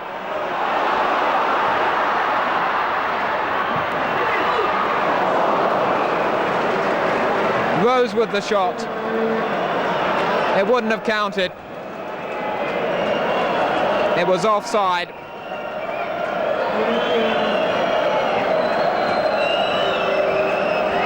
Well, the tension really telling there. Scott Barrett having a confrontation with Paul Roberts. You can tell these guys want to win. I bet they're really praying for that final whistle to come. Witton Albion, well, looks as though it might be a case of what might have been for them. But there's still some time left yet. While they're still playing, there's hope. McGavin goes over. It's a free kick to Colchester. Quickly taken. Too quickly taken.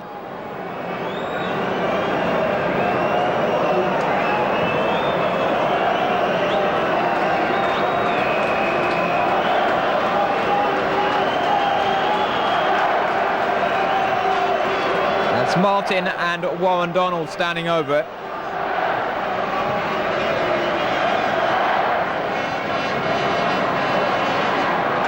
Smith.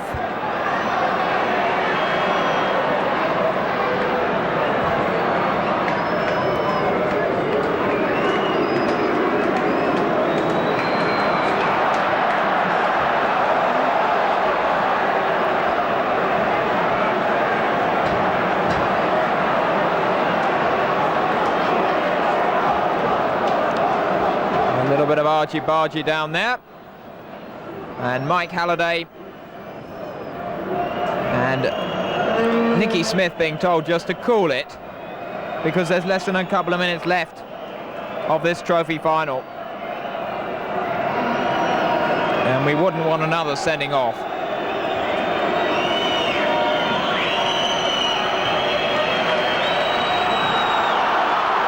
Now there's Masters. Great chance here! That does it! Steve McGavin!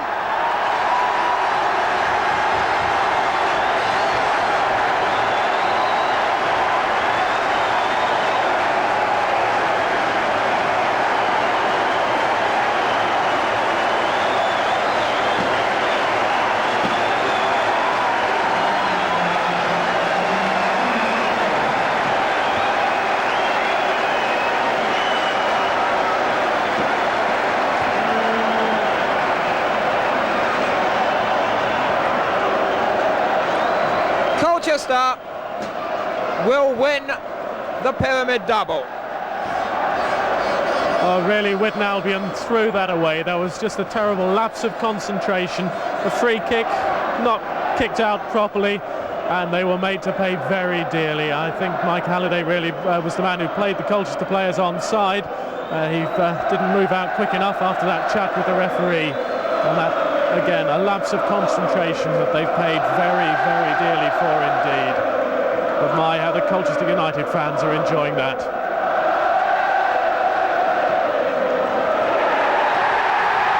That's the whistle! And for the first time, Colchester United have won a major final.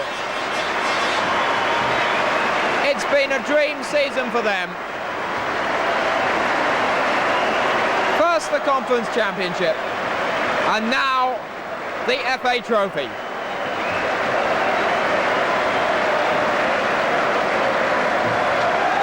Well, you have to feel sorry for Witton Albion. They did so much in the second half.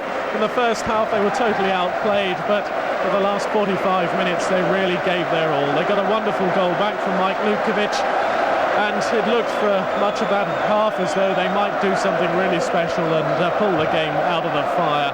But it wasn't to be. Even when Colchester lost a player and were down to 10 men, Witton still didn't have that something special, just that something extra that was necessary. A sad day for them, but they've done well to get here, and I don't think they'll begrudge Colchester all the credit they're going to get from this, achieving this famous double. They'll leave the Pyramid soccer scene with everybody's best wishes and a couple of trophies as well. A great game though here at Wembley today. And so now come the formalities. And just a nice touch a few moments ago, Scott Barrett went over to his opposite number, Keith Mason, the Witton Albion goalkeeper, and put his arm round him.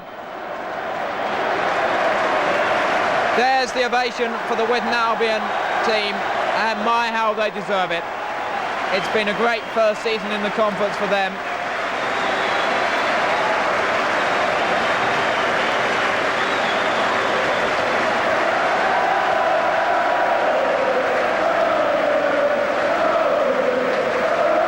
And here are Colchester United.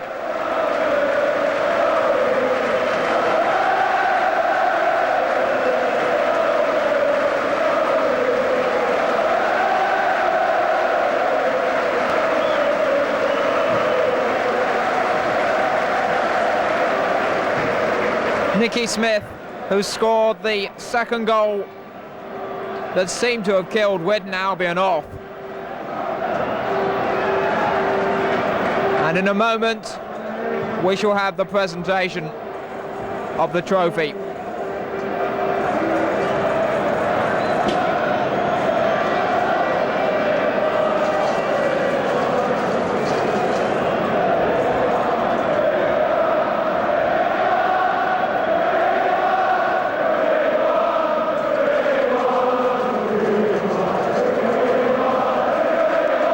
Colchester's finest moment since they won against Leeds United in the 5th round of the FA Cup back in 1971.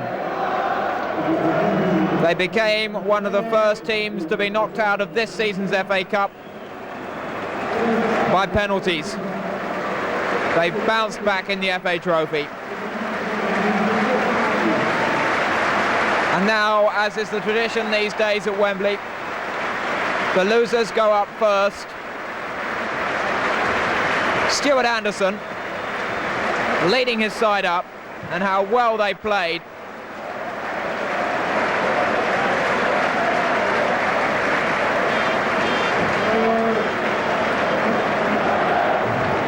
Well, it's every footballer's dream to go up those steps.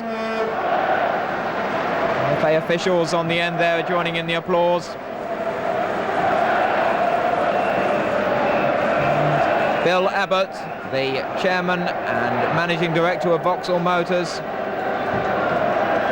done this quite wonderful sponsorship of the FA Trophy. It is in fact raining now, right at the showpiece moment. Maybe in sympathy with Witton Albion's shattered trophy dreams. They each get a memento of the occasion. Graham Kelly, Secretary of the Football Association, presiding over that. And in a moment,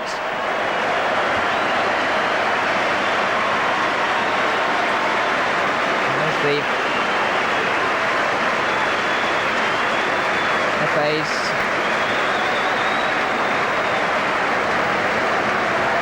official, Adrian Titcombe, telling Colchester United that now the moment has arrived. Tony English, one of the longest serving players, will walk up the steps now. Something that Colchester have never done before. And they're doing it as winners. That's Glenn Curtin, the head of external affairs at the FA, on the corner there, as Tony English comes up.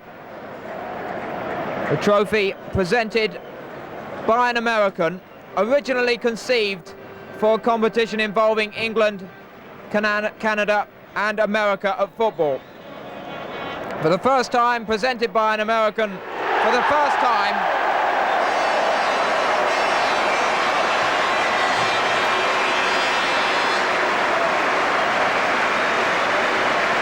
It belongs to Colchester United.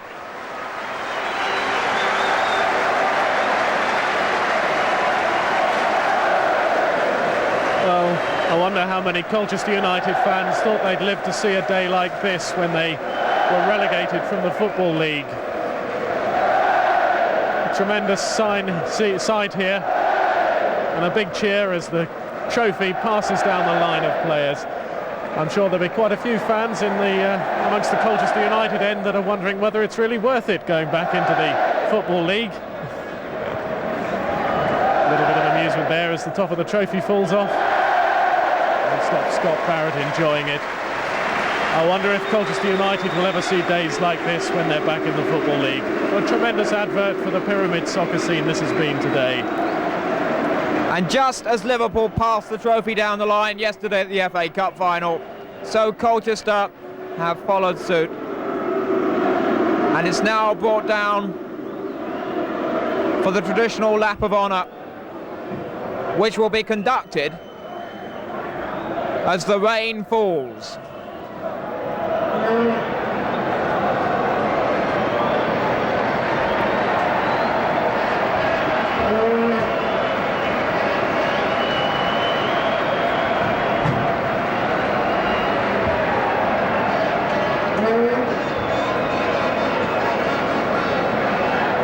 Great moments these for Colchester United.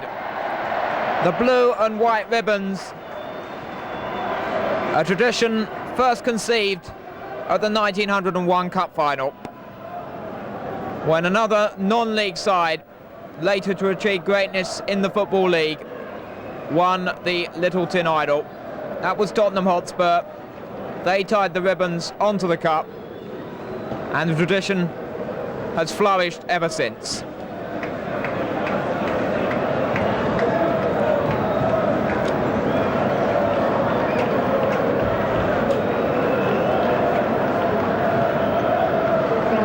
And now Colchester United prepare for a lap of honour.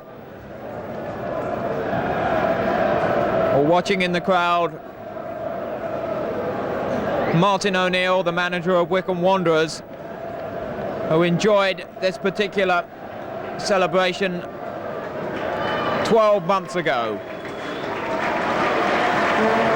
And Colchester now lift the trophy in their final season outside the Football League. The Back to the League campaign has achieved beyond their wildest dreams. These are the pictures you'll see in newspapers, in Colchester, in magazines, and on television over the next day or so. They'll have a civic reception, and that trophy will be on view again. And Colchester will hope they never have to play for the FA Trophy again.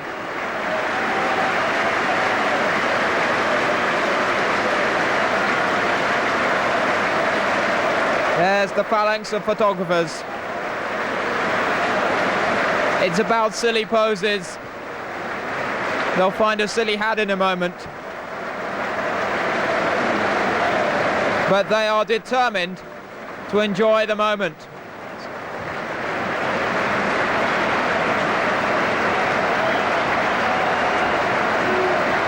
The FA Trophy itself, some 30 inches high.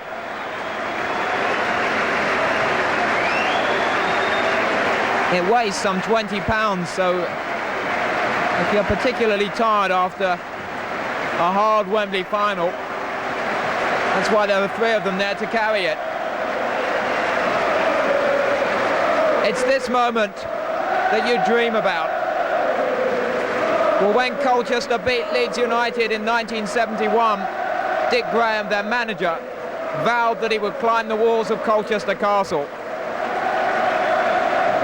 I wonder what promises Roy McDonough will make now to celebrate this marvellous occasion for Colchester United. Yes, they really are tremendous scenes here. No doubt that trophy will hold a fair amount of champagne later on this afternoon. It may weigh 20 pounds, but it certainly doesn't bother the players there. They're passing the ball around, passing the trophy around and having a great time with it. Tremendous scene indeed. Spare a thought for Witton Albion though. They've done themselves proud. A little overawed perhaps in the early parts of the game, but they certainly came out strongly in the second half. They'll no doubt be a little disappointed, but for them there'll be another chance next season. Semi-final last year, finalists this year, who knows, maybe it'll be winners next year. They'll get the chance, but Colchester United of course won't. For them, it's Football League and the end of the pyramid scene for them. What a way to go out though.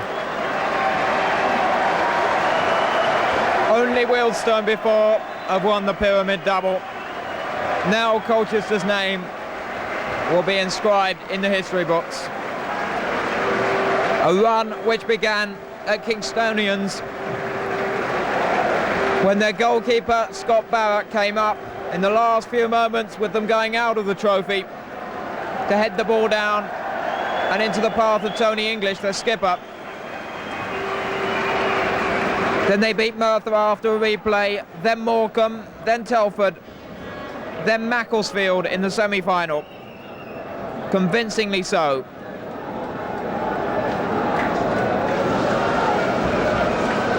It's photographs all the way, it's celebrations all the way, because here at Wembley, Colchester United have done it. They secured the championship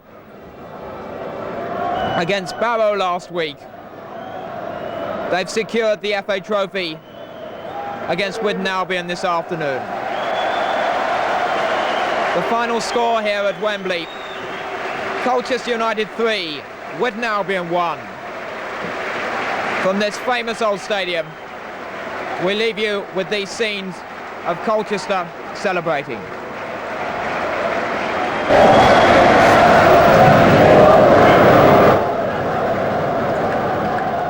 Peter O'Brien, I know it's a bit of a cliche, but after a big final like this, how do you feel? Not as bad as I thought. If it happened, you know, that we'd lose, I really thought I'd be absolutely gone. But, you know, initially I was with 10 minutes, but now I've settled down, realised that, you know, they've won it. They've done well, they are a good side, and we got punished for sloppiness early doors for 15 minutes. But I'm coming round now a little bit. I was a bit down in dumps, I say, first 10 minutes, but after that I realised that the lads have done us proud. It's lose me moping because they'll get their heads down, and I need to get them back up now. And I'll do that, I'll certainly do that. Of course, in the second half, WITTON Albion were a changed team. What did you say at half-time? Well, to be honest, I felt after the initial 20 minutes where we, like I said before, that's when we lost the game. The 2 goals, especially the first one, was a mistake by our keeper. He went and he shouldn't have gone for it and he got caught out. But sometimes that happens. But I felt after the first 20-25 minutes, we could see us pull ourselves round. And we had bits and bats of chances. With one effort cleared off the line. I felt we had a chance of a penalty, but that's the way I looked at it, and it wasn't to be. If we'd have gone in 2-1 at half time, I'd have been confident we'd got something out of it. 2-0, mountain to climb. Dodgy score, 2-0, ask any manager. And we pulled it back, we've gone to 2-1, and then it looked like there was only was going to score again. We you know, they hit us once or twice on the break, but they didn't look the same side. When we got at them and did what, you know, we're good at, that's hitting feet and getting people behind their back foot. And obviously we've got a useful side. But we pushed everybody forward, as yourself, hit us late on it and killed it off. Good luck to them, you know, that's always likely to happen, but you can't stress how pleased I am for my lads to get this far and how proud I am. Well, Mike Lukovic, you must be a man with mixed emotions now. Well, I am. I mean, we got beat, but I scored a goal at Wembley, and it's what every lad dreams of, that, definitely. It's the first time I've ever been here, so to score is just unbelievable. Tell us about the goal. Well, I just remember Lee Coulthard getting it down on the left-hand side, and I thought just got to the near post, and he just crossed it, and it hit the front of my head and went in the corner. You're very modest. Did you think that had really put you back in with a chance? Oh, definitely. I mean, if we could have got another goal more or less straight away, we'd have gone on to win it. I mean, I know they got a player sent off. If they wouldn't have got a player sent off, we'd have got a result here today. Because I think when they got down to 10 men, it spurred them on again, you see. But I thought he was on top as soon as we got to 2-1. Seemed to be panicking a bit, but that's the way it goes. You're a totally different side in the second half. I mean, what went wrong in the first half, do you think? Probably the occasion, to be honest. As much as you think, you know, you won't do anything different, I think it does get to you. You see all them fans out there, your family, and this place, unbelievable. And more than that, probably that's what it was really, just getting to grips with them, because they're very professional, very professional. Just tell me a bit about how you came to be playing for Colchester United. You know, how did that come about for you? Well, it started last season, and I'd been playing for a couple years in America with Paul Mariner, and at the end of my second season, you know, we were talking about how I can continue my career, and he suggested I come over to England and have trials with some clubs. And the first club he introduced me to was Ipswich, and I'd spent 3 weeks to a month there when they approached me saying, we'd like to sign you, but we may have problems with a work permit. And it turns out that because I don't have grandparents or parents who are British, and I've never played for the USA team. I wasn't eligible to play league football. And being just down the road from Colchester, I think one of the coaches called up Ian Atkins, who was the manager of Colchester at the time, and said, "You should have a look at this guy." And he came to see me play in the reserve game. And I wound up coming down to Colchester and playing for a few months last year. And then during the off-season, he called Roy up and he said, "Yeah, we'd like to have you back." Did you ever think you'd ever experience a day like today, when you came out of the Football League? Well, never even thought about it. To think you've not just played at Wembley Stadium when I'm 33.5 years of age, going on 34. Never even dreamt in my wildest dreams I'd play at this place, but then you've come here as well, and you've sorted out the double. You've got the double as well, which is, I can't explain how I feel at the moment. Well, of course, you came here hot favourites to win. You succeeded in convincing everybody they were right, but you had a few shaky moments in the second half, didn't you? No, we started really well, which surprised me because, like, with the so many supporters here, which is completely new to all our players, it's going to affect us. It affected me, but then I thought, well, how's it going to affect the Witton Albion players? And I think early doors it got to them a lot more than our lads. We started really well, and we went 2-0 up. Could have scored the third right in half time, which would have finished the game off. Mark Kinsella didn't score, which was a pity because I thought the fellow was magnificent. But then they started bright second half, Witton. They played 5 up front, took a bit of a gamble, and it nearly worked out for them. At 2-1, we was backs to the wall. But then, we've got a quality third goal as well. And, we've hit the post, so we won out, in the end, for me, like comfortable wins.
with just a faded memory.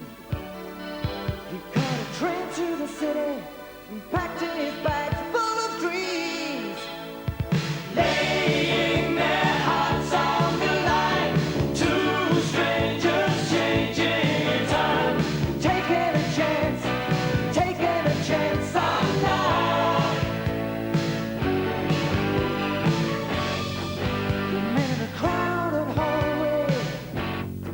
She had to ask his name.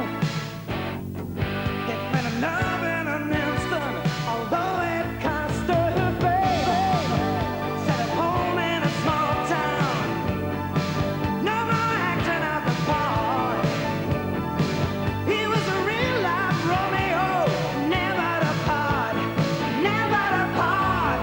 Laying their hearts on the line, two strangers changing time, taking a chance on love.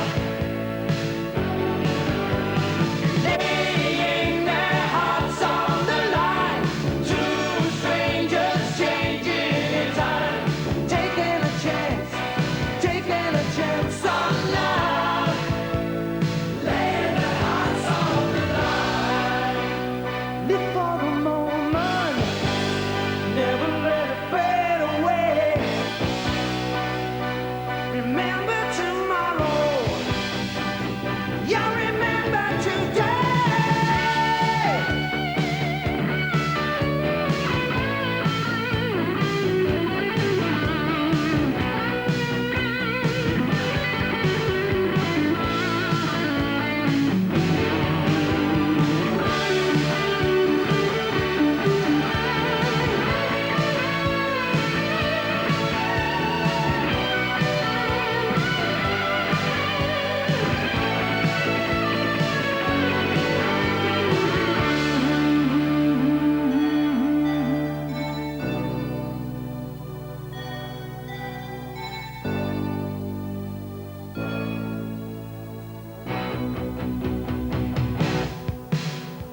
Laying their hearts on the line, two strangers changing time.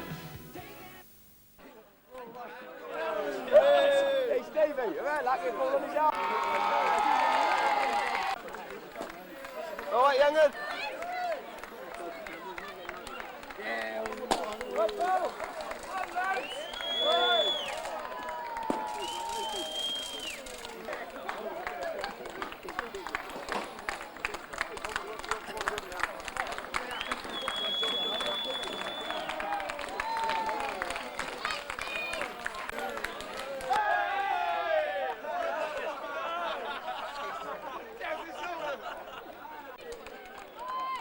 Before getting your way, just knock my head off. Push me out of it.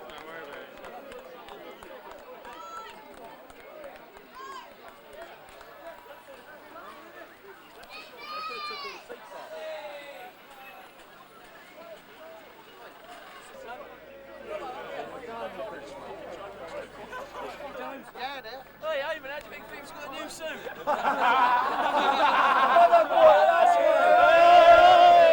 Big fine. That's not a copy as well, is it? Don't get some witch. Sure. All right. Yo, mate. See him come over. Go on, look at that. Tom's waiting there when he gets right in there. Tweedle down and tweedle deep. Come on, us Maverick, left the town centre him and the little man. Benny will drop it, leave him. That's it, leave him alone. The little man, you have the town centre, son. Get in the town.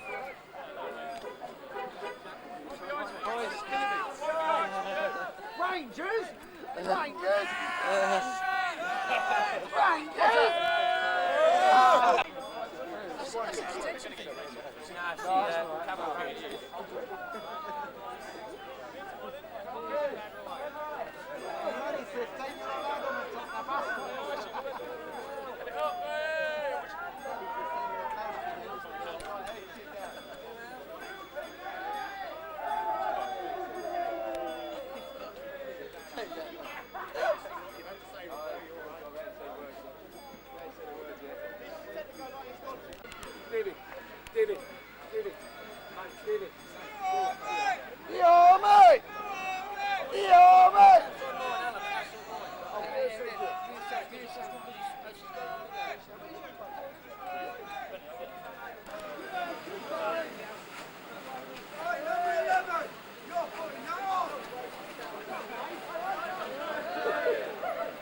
ahead, Steve. Sorry. It's all right.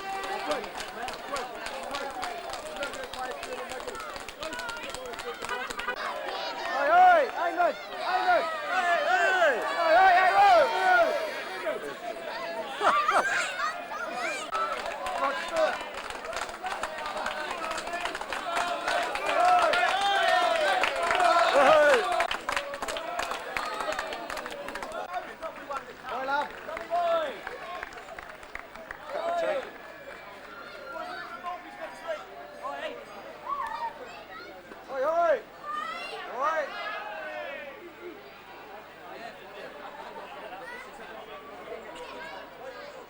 What's that leg? Aye, watch it.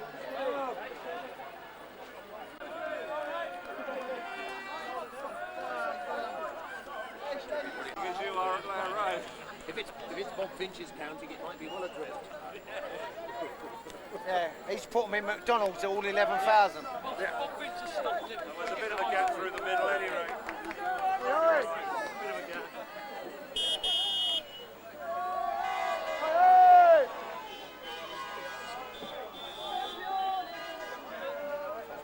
What we done? Just won the Vauxhall Conference. You fucking believe it. What you won in the European Cup? And it's Head Street when it gets just up here. Stevie, yours down there. Are they?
apologise to James and to all the directors for having called the opposing team, was it Whitton?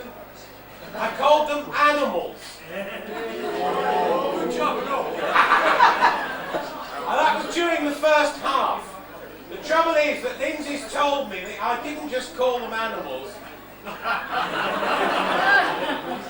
I called them that as well. So James, I'm very sorry. Standing in the royal box for most of it, I'm not sure if one's allowed to use that sort of language. The second apology is I'd like to apologise for having cast aspersions on the parentage of the referee, most particularly during the first half. However, having got that over, because I wanted to say sorry for that, I just want to say this is a very beautiful moment out of a lot of beautiful moments over the last few months. Colchester United have built and built and built. And under Roy, who stands towering above, Roy, and James, who's still as tall as me and I'm standing on a table, you have been beautiful and you've had great support, and I know you appreciate that support as you've gone through to league status. And all I can say is the league beware, because you're going to go great places, you are going to go great places. And to finish up on Sunday with the FA Trophy, a 3-1 win. Thank God you got that last goal, because that was the icing, that was the crowning glory, that third goal in what was a very exciting match. Exciting in every respect of the word. But to see all those 20-odd thousand people who come out of Colchester, had gone to Wembley and said, come on Hughes, you can win it. And you did. That is beautiful. And how can you go even further tonight with what? Come on police, 11, 12, 15,000? Oh, must be.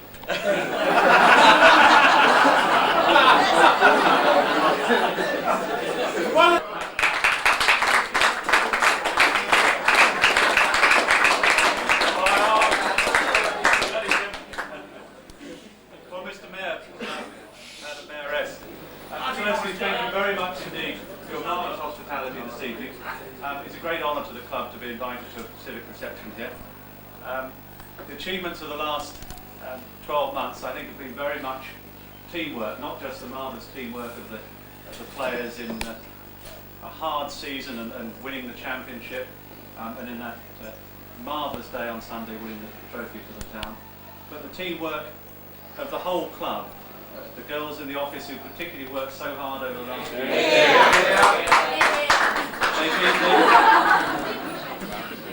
Both the staff of the club and all the volunteers have been helping, particularly with ticket sales. But they've been in the club till the small hours of the morning some nights dealing with it. And I know that Marie said when she got to Wembley, I can't believe that we've actually sold the tickets to all these people here. But every single one of those tickets was sold through the club. It was a marvellous effort. And we're not used to handling quite such good sales. But Chairman said I'm used to climbing on things. What are you talking about? I'm used to climbing on things, the chairman just said. What do you mean? I'll promise one thing, by the way. I won't be half as long as the chairman. To be fair, what James has said, talking about behind the scenes, the chairman and the directors, the atmosphere at the club now is something a bit special. You ask some of the lads, like I think with David at Southend, Paul Roberts, Cookie, that was a promotion inside. We had a good spirit there. The spirit running throughout the club at the moment is very, very special amongst the players, the staff, all those behind the scenes, but all the hard working. And we're not going to management meetings, committee meetings, everything meetings, board meetings. We have meetings to talk about all the other meetings, but everyone is pulling together for the same reason, to try and get as much money as we can to keep the club going, keep the success going on the park, which is obviously what we need to keep the players going. If we can all stick together for maybe the next few months to ensure we've got a good chance next season in the 3rd division, that's a hell of a step, the conference. We've got a great chance, because the most important thing is to keep the spirit at the club now. We must keep that going, because we can be a force next season. So if we can all stick together, I will thank every single player, because their efforts this year has been special. Stevie Foley, Ian Phillips and Wes Spam. next door, the landlord from the land. As soon as it sounds, they all need to be together, and we've all stuck together. We all get on. We're a good bunch of blokes. We all get on, and we're all doing it for the same reasons. So if we keep that going, we'll have a chance next year. Good luck to all of you anyway. We'll have a good thing.